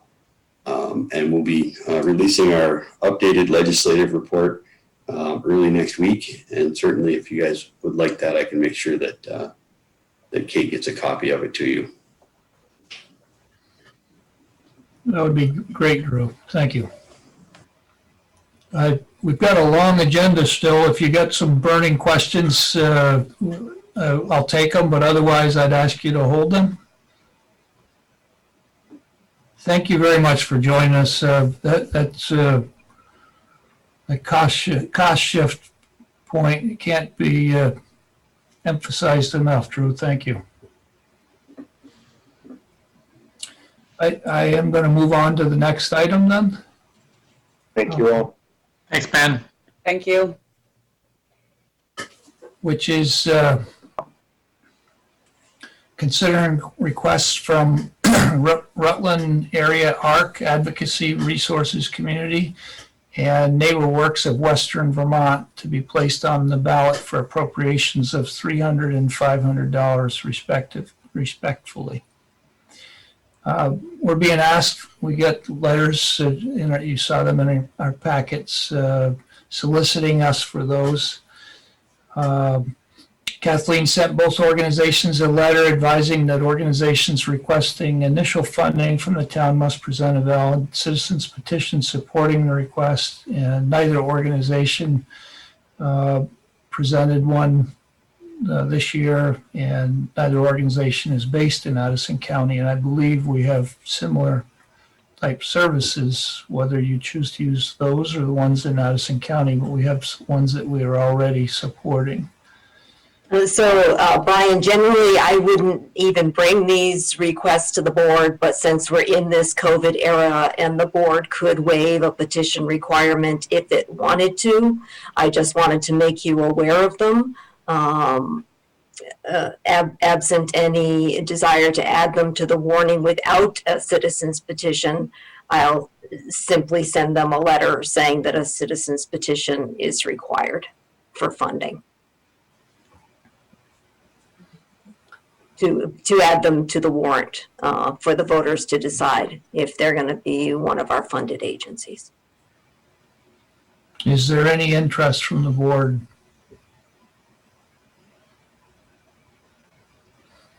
Okay, we'll move on then. Kathleen, if you could go through the draft warning for the town meeting with us. Okay, hold on. Just get it up here.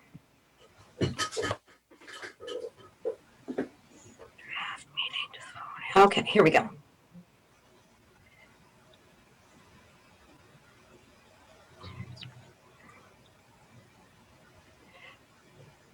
So we have our typical introduction adjusted for the COVID pandemic, looking at an informational meeting on Monday, February 22nd at 7 p.m., which is Monday night was chosen because the town usually has its town meeting on Monday night.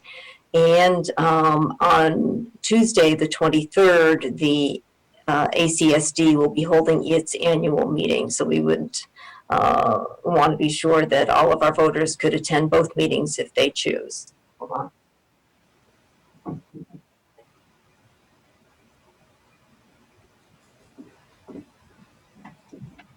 Sorry about that. Couldn't trigger the motion detector. Article 1. So the good news on this article is that the amount of $40,000 is included in the police department budget in its entirety. So we don't need to have this on the warning. Will not need to borrow for it. Last year we heard at town meeting a suggestion that as we were doing with the highway department equipment fund,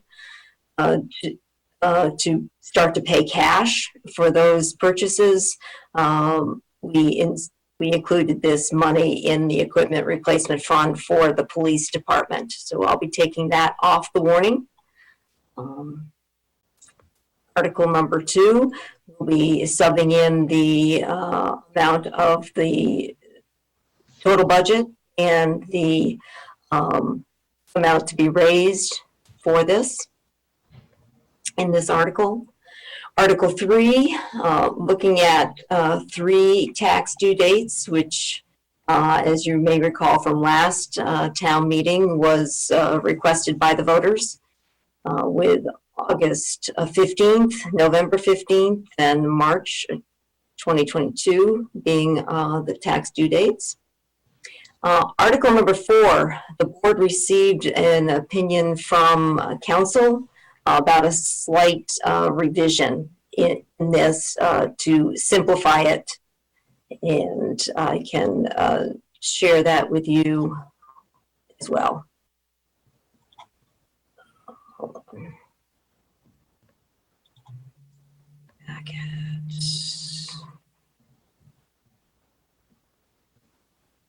Go.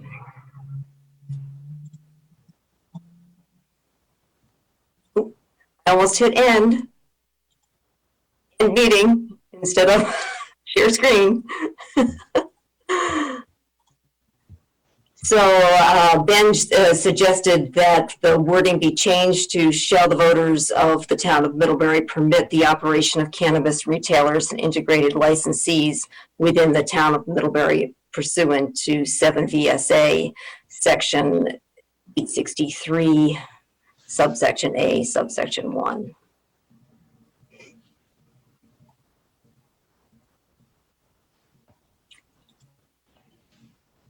So, and that is it for the warning, except for the election of officers.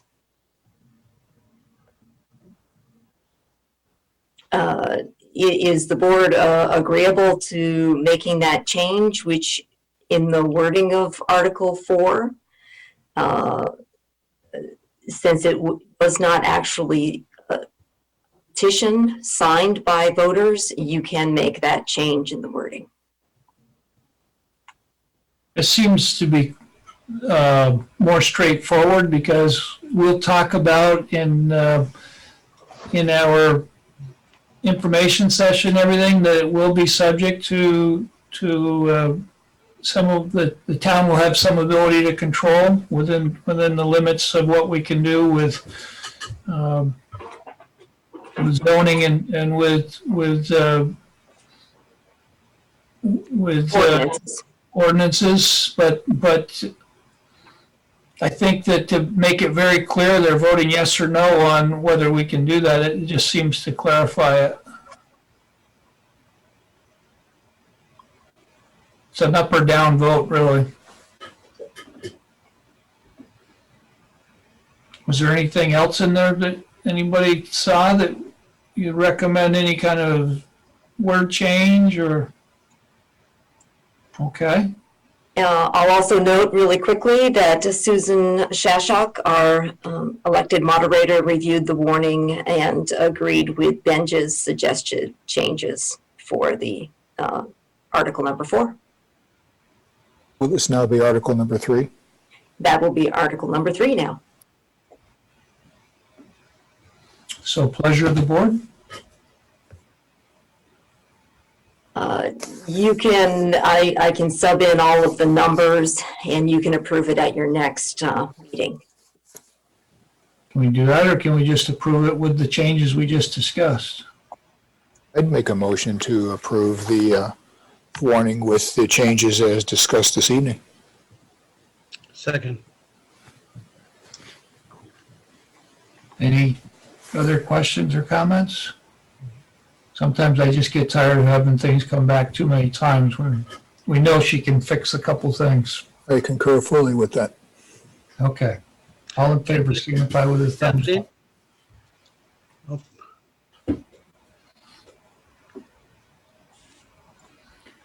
Okay, so we've approved it with the changes that we just discussed. If you care to run it by us, that's fine, but it's approved.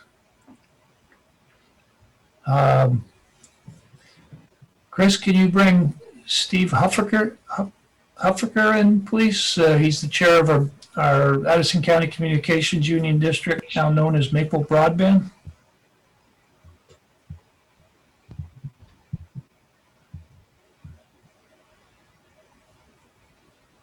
Good evening, everyone. Good evening, Steve. Start my video one moment here.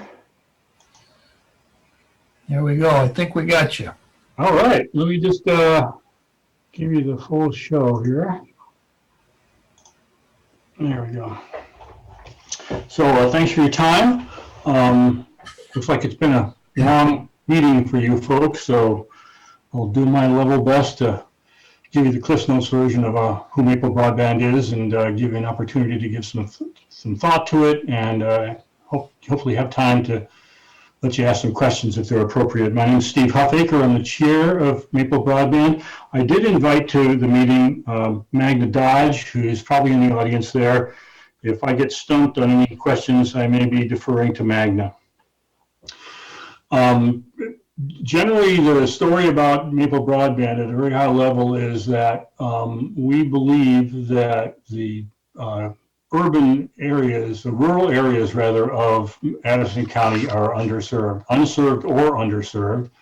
And the best way to effect a permanent correction to that is to deploy a fiber to the premise infrastructure, meaning that run fiber optic cable from the internet all the way to individual premises, be they businesses or residences.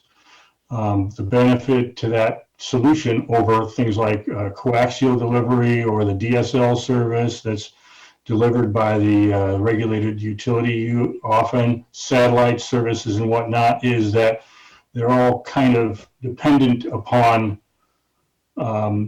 electronics, lots of electronics. And from my simple perspective, fiber infrastructure is great because it's plumbing. It's just pipe that delivers light to the premise, and then electronics at the premise and at the hub location where the service is extended from are the only hardware that's required to affect the implementation. So it's very, very simple, doesn't want to break, things that break are limited to in terms of their locations. So it's by far the best way to go, and it's also pretty much an unlimited solution in terms of expanding bandwidth. So to begin with, what our expectation is that the low-end subscribers would be probably up at 50 megabits per second, and with an option to move all the way up to a gig. So very, very large capacity to grow as demands by the community grow. We're here to tell you about Maple Broadband, tell you why we think it's a good idea for Middlebury to become engaged and help us with our efforts, and to ask for your future financial support. We started out as Steve, it's Kathleen. Are you going to do the share screen, or would you like me to? Oh, good grief, I thought I did it. Please do. I thought I was doing it, excuse me. That's not a good thing, is it? So I guess I'll just ask you, Kathleen, if you'll just switch the screen as you go. Is that how we want to do that? Yep. All right, I'm so sorry. Let's see here. All right, so let's go on to slide 3, please. There we go. Okay, Maple Broadband, we originally began our operation in middle part of the fourth quarter of 2020, and started through the assistance of Edison County Regional Planning Commission, and began named Addison County Communications Union District.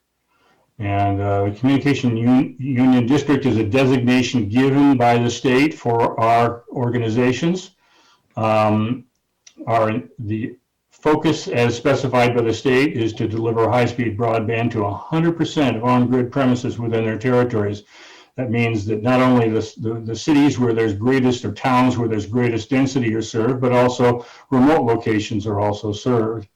And you can see down below, the goal has been specified is 100 megabits per second upload and 100 megabits per second download. So that's our initial target, and we expect that if and when demand changes, we will be able to accommodate that.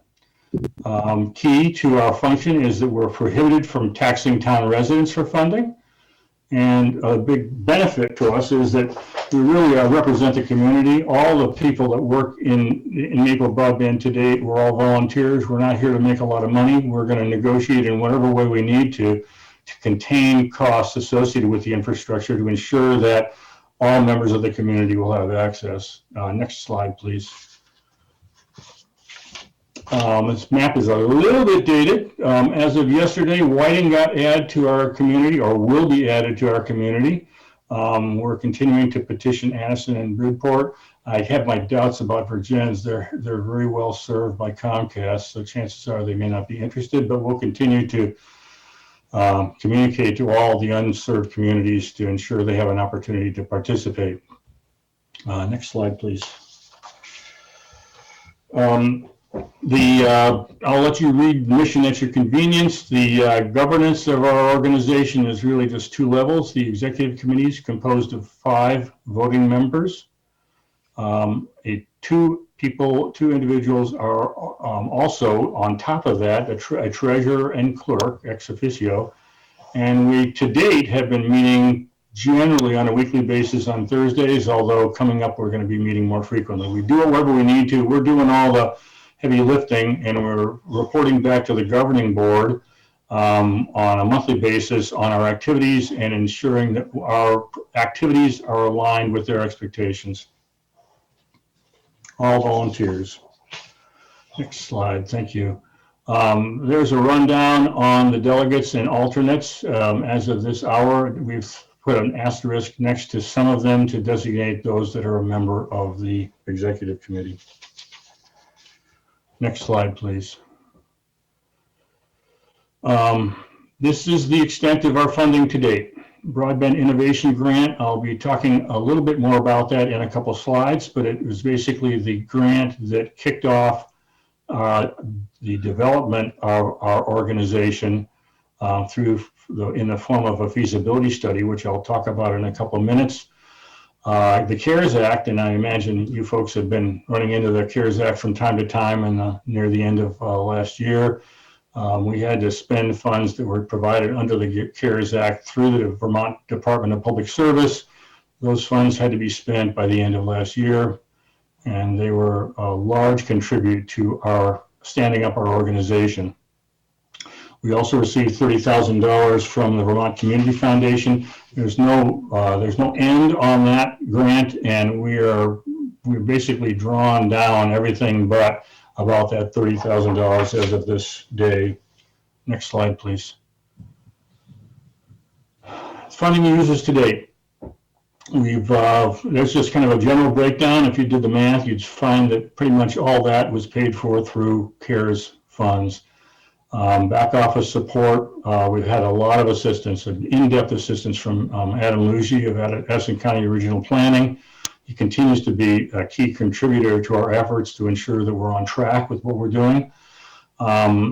We are launching a website. There's a caveat in here. I'm sorry to tell you that our website is a little bit late, and if you go to that website right now, you'll find that there's nothing but a static web page there. I hope to be able to communicate to the community within the next week or two that that website is launched. This is sort of an embarrassment for us because if you go down to the resource tool near the bottom of that table, you'll find that that page is up.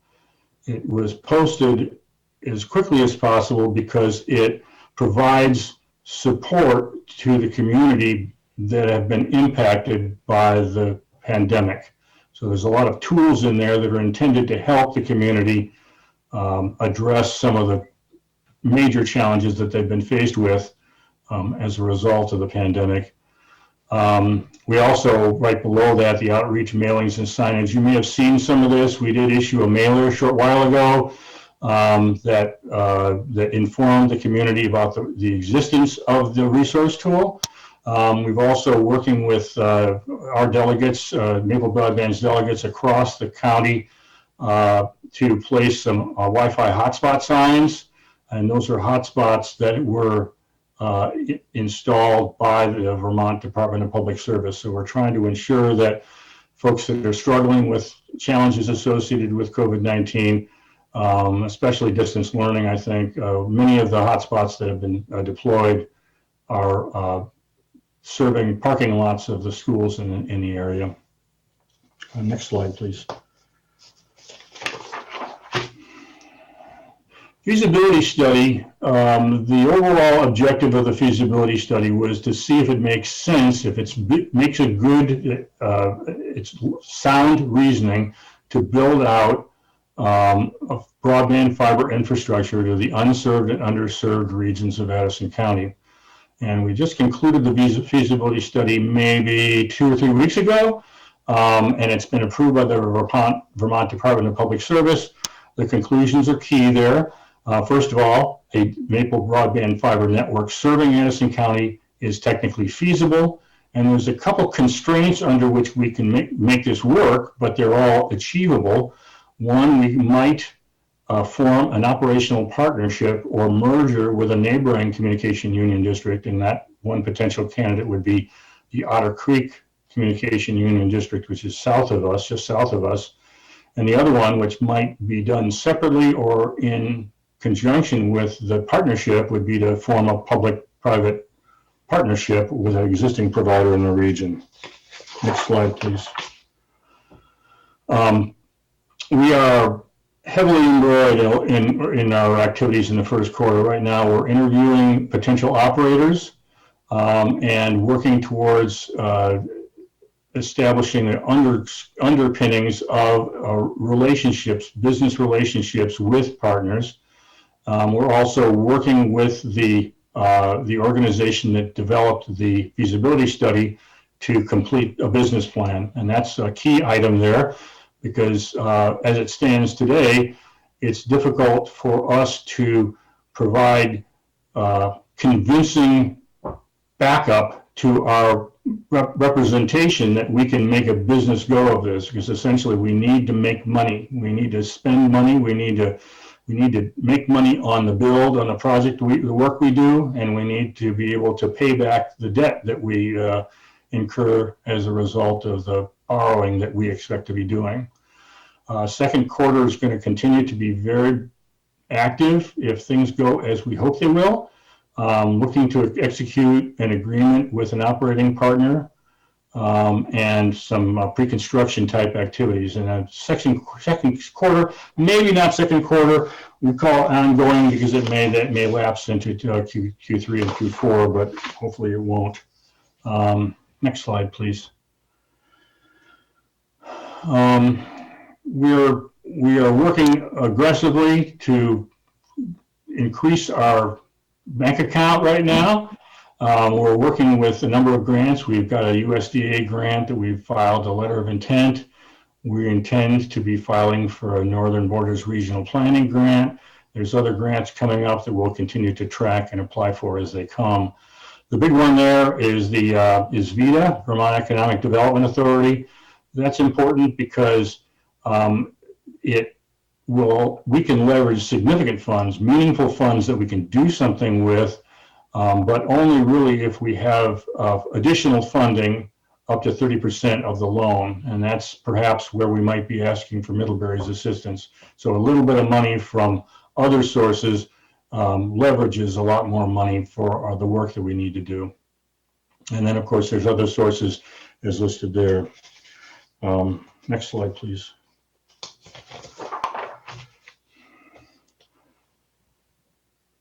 There we go. That's the challenge right now. There's a share of Addison County occupants that have fiber connections, direct fiber connections, and there's a share that have cable TV, coaxial cable connections. Those folks are getting pretty good bandwidth.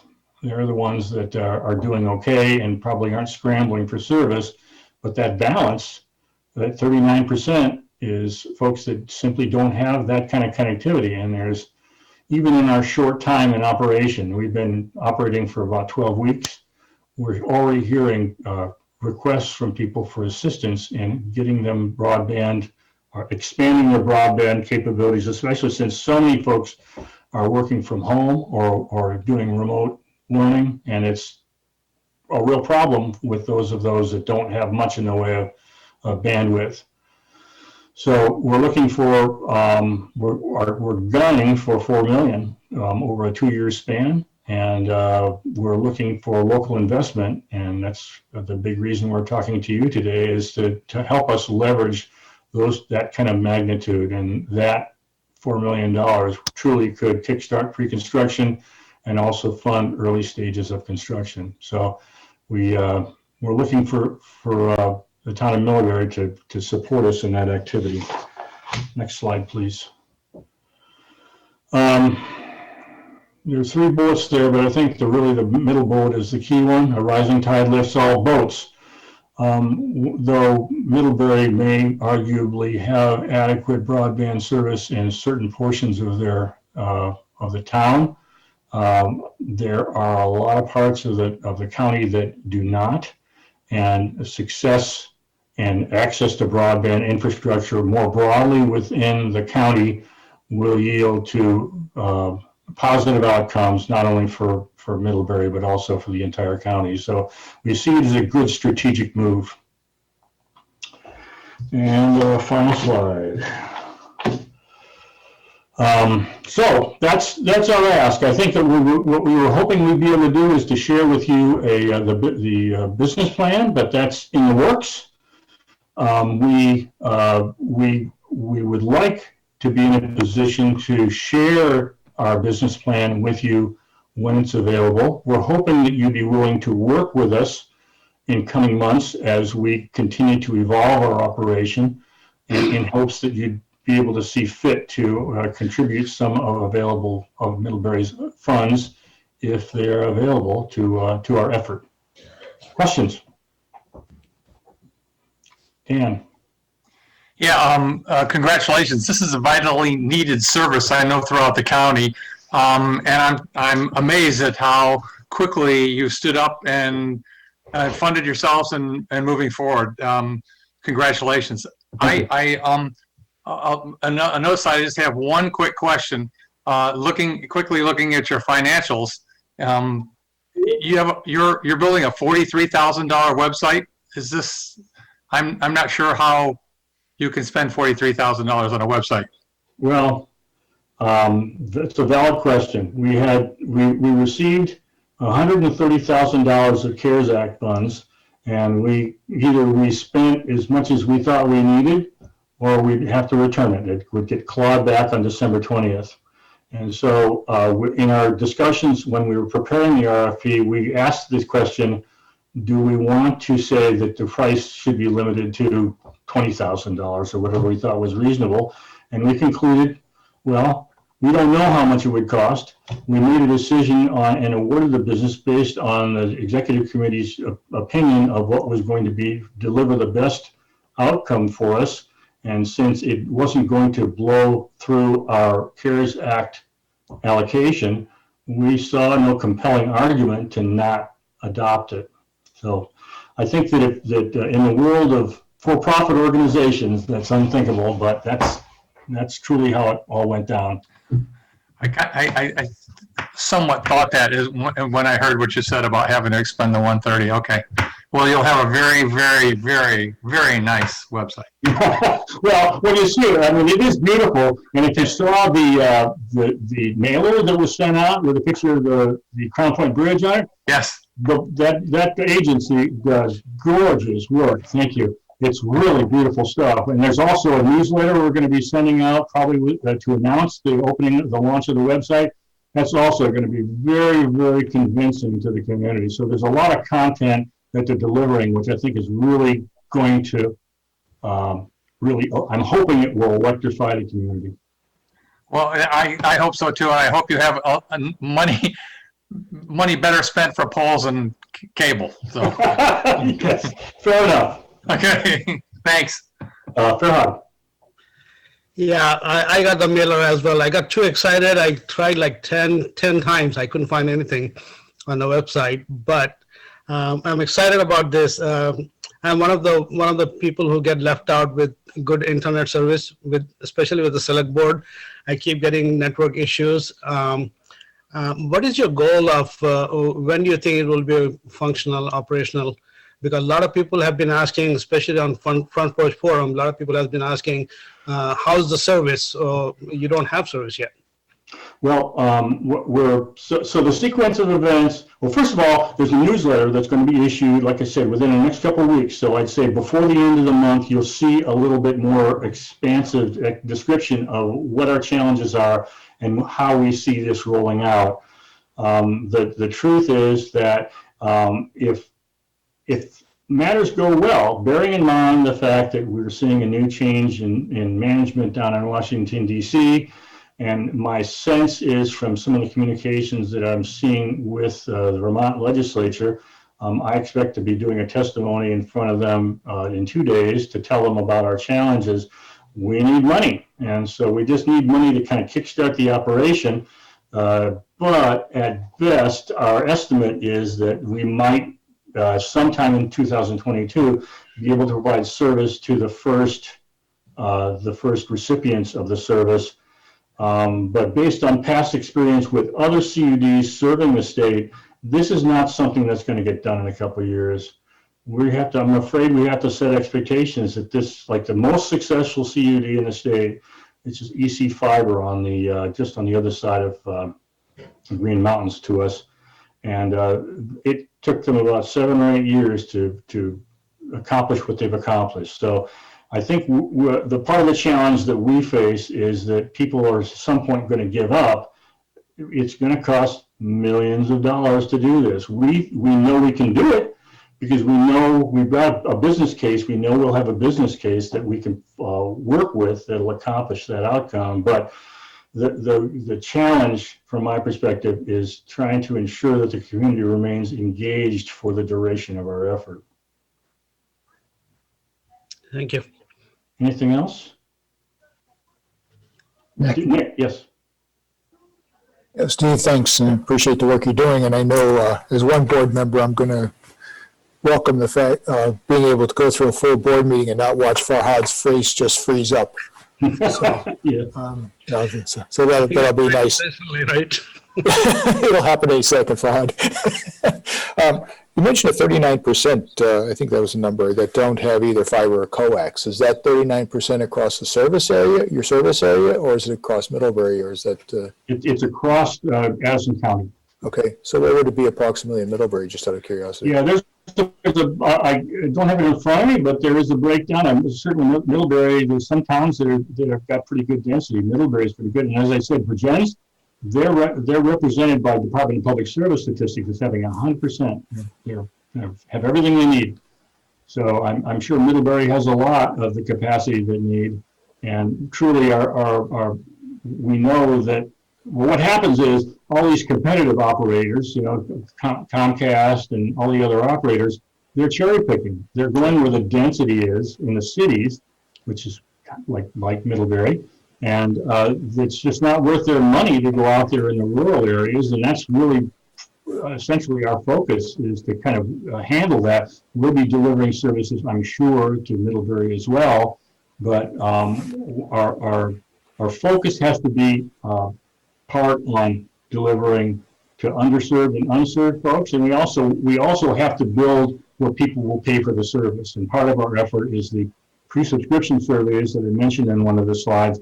We need to find out from the community where the need is and where people are going to be willing to pay a reasonable price for broadband service, and that's where we're going to start building. Well, and unlike Virgins, we have an urban core, but we have a large geographic area that is where Farhad lives, and is a rural core. So it's really a combination of both. So I'm glad to see you're coming up with an approach to serve that segment that doesn't have it.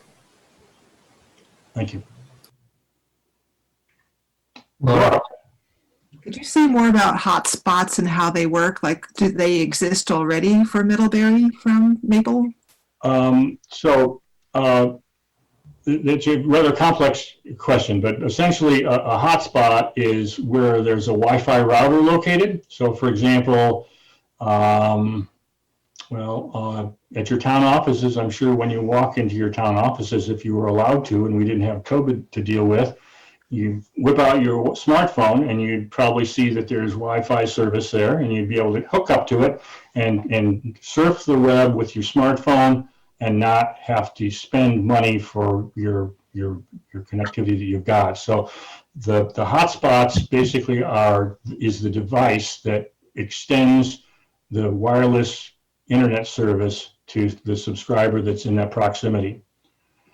So as far as where they are, well, truth be told, there are a lot that are registered as in service. If you visit the Vermont Department of Public Service website, they do list a lot of locations where there is Wi-Fi, but some of the locations they've listed are crowdsourced locations, meaning that we don't really know the owner, and whether or not they're there is maybe questionable.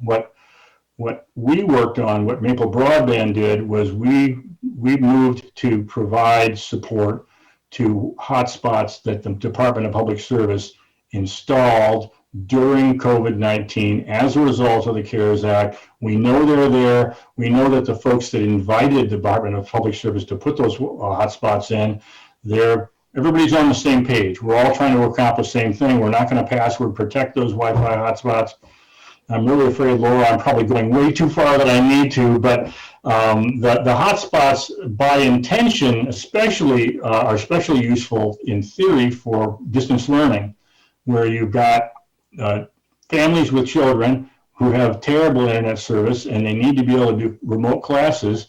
Those ones, regrettably, are going to probably have to jump in the car and go to the school parking lot where they can get good internet service. And that's essentially what we're talking about. Yeah, so I noticed in Budoff Acres, which is a neighborhood close to our schools, that hotspot is showing up as a choice. But if you go out a little further, no hotspot. So, right. Yeah, and I'd be happy, Laura, if you want to reach out to me, I can give you the link for the website that shows where they are. I think the problem I have, and I'll give you a personal experience. I live in Ferrisburg, the Ferrisburg Central School. They got a Department of Public Service hotspot, and I'm putting a sign up there from Maple Broadband. And I went down there with my smartphone, and sure enough, we got a really great Wi-Fi service there. It's not password protected. It's perfect candidate to support the school. I talked to the Ferrisburg town offices. They have great Wi-Fi, but it's password protected. And I said to them, hey, I got some signs. I'm the chair of Maple Broadband. I can put some extra signs in there and I can post them up for you, but you're going to have to take the password protection off. We're not putting signs up if it's not available. And I think that's the big problem, Laura, that you're running into, is that just because you get a good signal, if you want to connect to it, you may have to provide a password, and the password, you don't know what it is. So it's a big challenge. It's part of the headaches that we're dealing with as a result of the pandemic. Thank you. You're welcome. Steve, one question, follow-up question on that. So you were talking about the ones that you have listed on your outreach site. Is that what you're talking about as far as the ones that are known to be free and were installed by the state, or are there others on that list?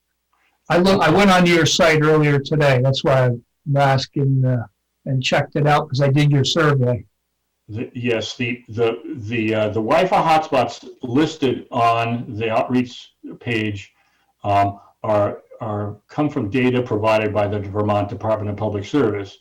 And to the point that I just mentioned, that in Ferrisburg, we've got a perfect one that's on that list. If you zoom in on Ferrisburg, you'll see the little Chicago road, and you'll see the school there, and it's all good. And then if you just go down the street and look at the town office, it just shows there's a hotspot there too, which there is, but it's password protected. So it's not, we have to exercise some care on that as far as what we're doing, because we want to make sure that we're only mounting these signs where it's going to be of value to the community. I'm not going to put up a sign someplace where you can't use it. That's just frustrating for everyone. It's like traveling in the airport and going to log on and you don't have the subscription, right? Yeah. Yep. Okay.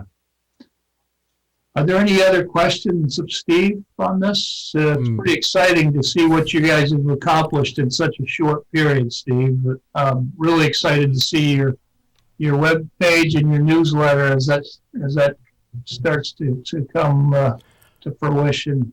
And please do share that with us. Oh, most definitely. And I do want to again apologize about the fact that the website is not there. I think there's been some real disappointment there because we're starting to get the word out about our operation. A lot of people are hearing the name and they're keying in maplebroadband.net, and all they get is this frozen screen. It's basically kind of meaningless to them, and it's got to be frustrating, and it's got to be kind of killing my credibility. But I think in the long haul, hopefully people will come to realize that it was just a misstep of an infant organization. Again, we've only been doing this for 12 weeks, so try to be patient with us. Yeah. And timeline that you're looking for a commitment from the town? Well, I don't want to apply a timeline to it. You know, if you feel gracious and would like to contribute today, that's great. But I also think that it would be probably prudent for you to understand what our financials are and how we see this is going to roll out, so you can get a better sense of what you're buying into. So to me, there's a direct correlation between your assisting us and our having a business plan in hand that we can share with you and provide you some metrics on what we're doing, and so that you can feel comfortable that it's money well spent. And Steve, what's your estimated timeline for that? I'm going to shoot for getting it by the end of the quarter. So hopefully we'll have something in hand by sometime in March. We're pushing hard on that. Part of that is contingent on the discussions we're currently having with operators. For example, we are one very, very promising operating partner is Waitsfield Champlain Valley Tel, and they would be a great partner. They're already serving part of the county. We think they would be really good. And if our business plan if we find our discussions with them are fruitful, that might jumpstart our preparation of a business plan, and we might be talking to you in February about it. It's kind of unknowable at this point. If it doesn't go as well as we hope it will, let's say end of March, worst case. Okay. Brian, before you close out the conversation, Ross Conrad has his hand up. Oh, sure. Ross. Go ahead, Ross. Delegate. Evening, Ross. Yeah. Good evening, Steve. Given that Maple Broadband is statutorily prohibited from tapping property taxes to fund its efforts to extend the fiber optic cable throughout the county, could you talk a little bit about the kind of funding sources you envision perhaps Middlebury, should it choose to participate, might be able to use for this kind of effort? Yeah, I think that, thanks, Ross. The most obvious opportunity is the VITA loan.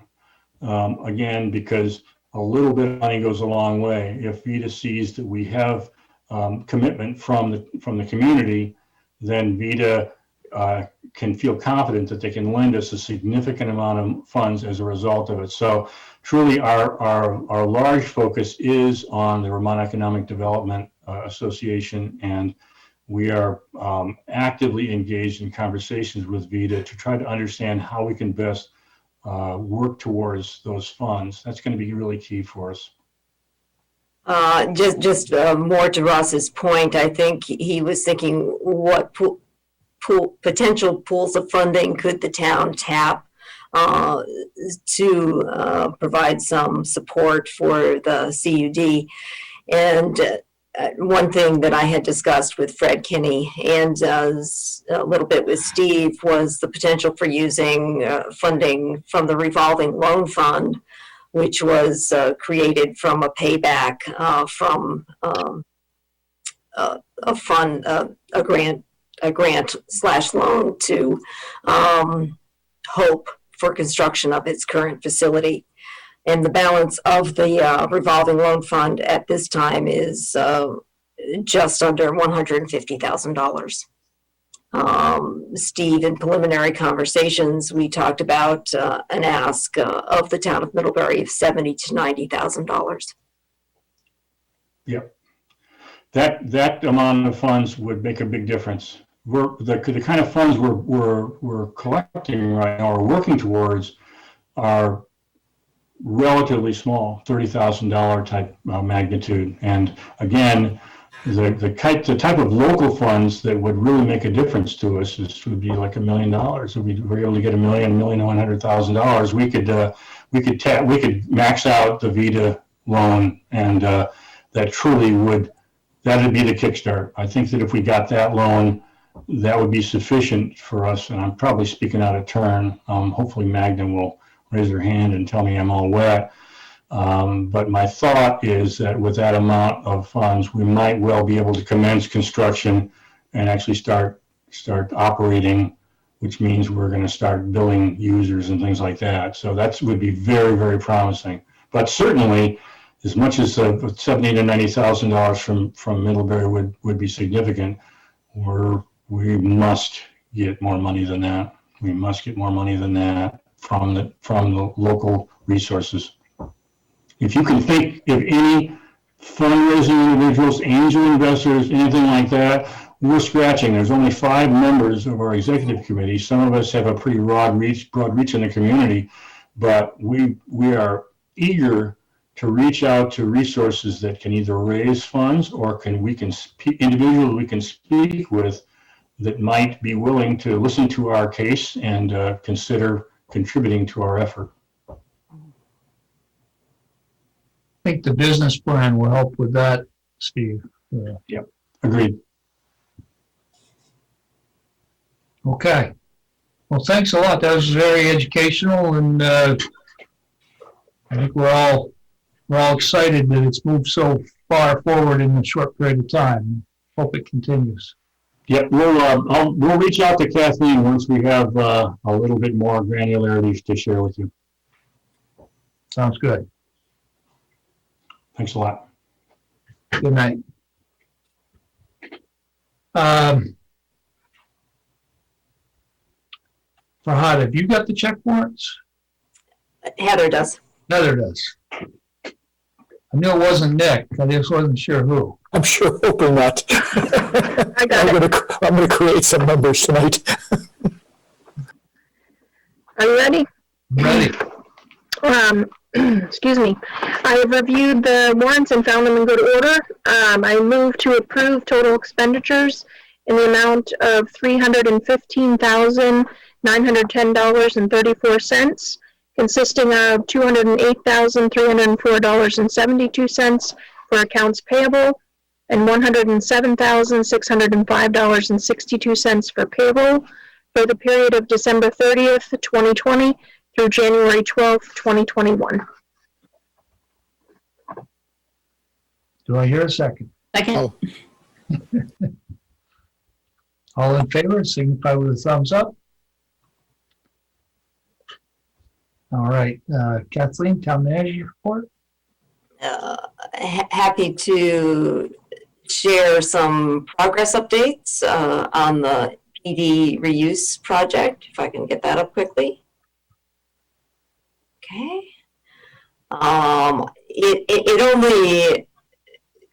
These are particularly gratifying to see only if you've been down at the former buildings that have been rehabbed as part of the police department reuse pictures.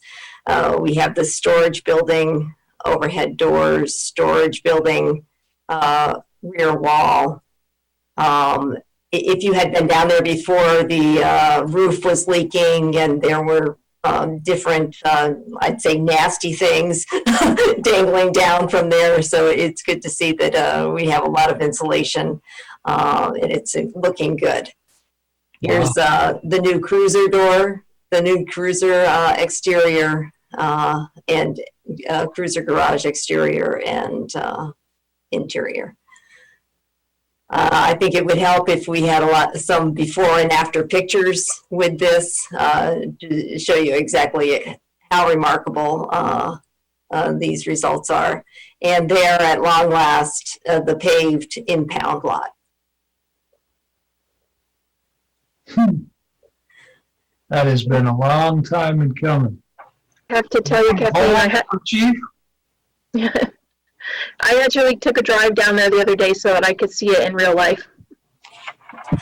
So we're looking forward to completion early February or so, and we'll have a socially distanced and appropriate open house on that.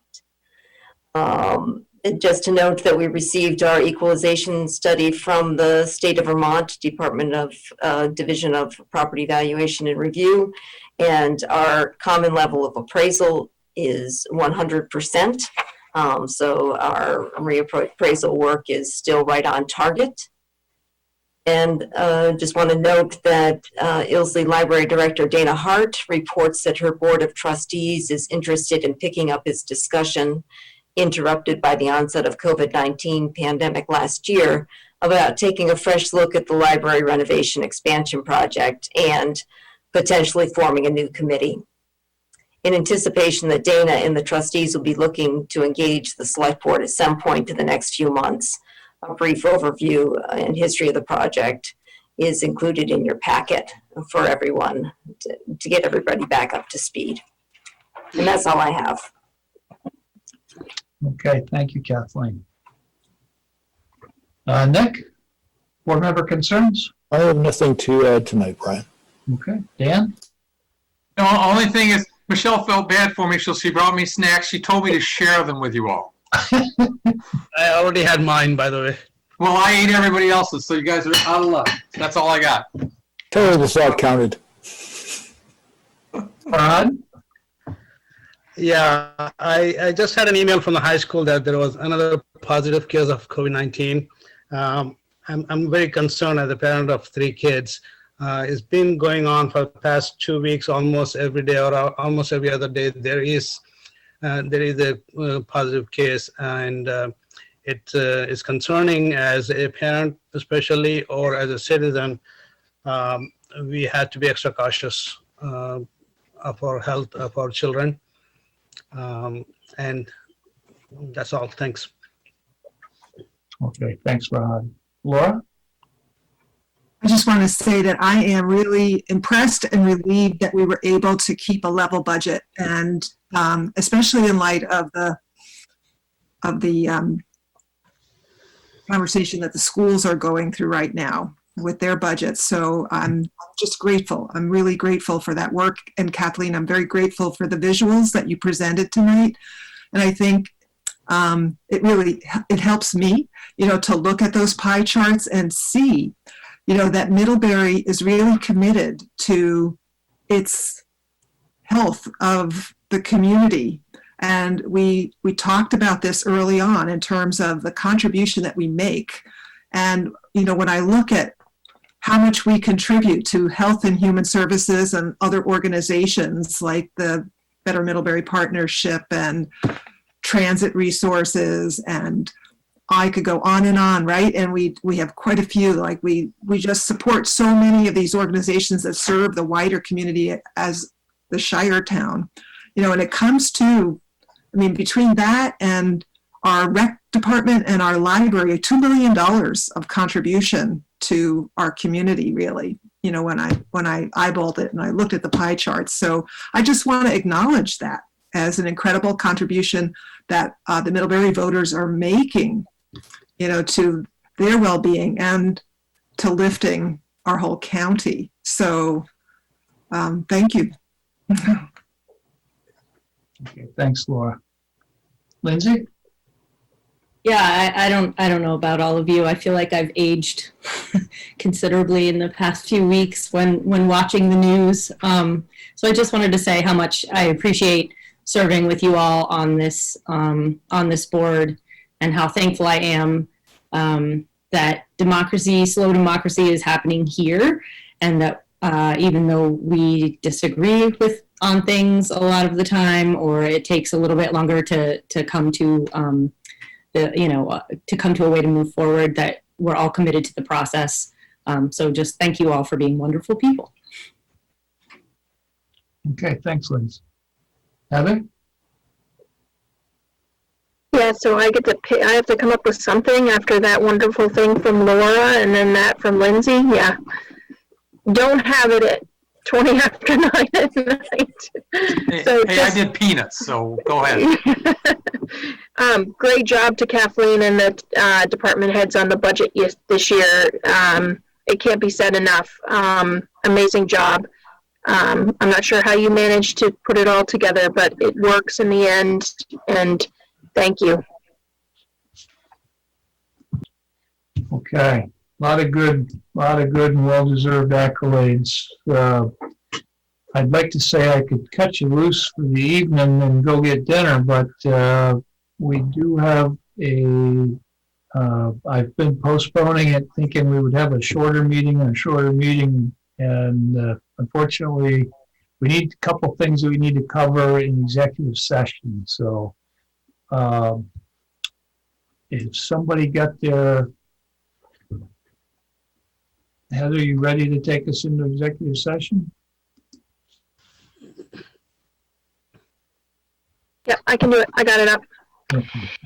In accordance with Vermont's open meeting law requirements, I move that the board find that premature general knowledge of the consideration of contracts and legal and real estate matters would clearly place the select board at a substantial disadvantage because the select board risks disclosing its litigation strategy if it discusses the contracts and legal and real estate matters in public.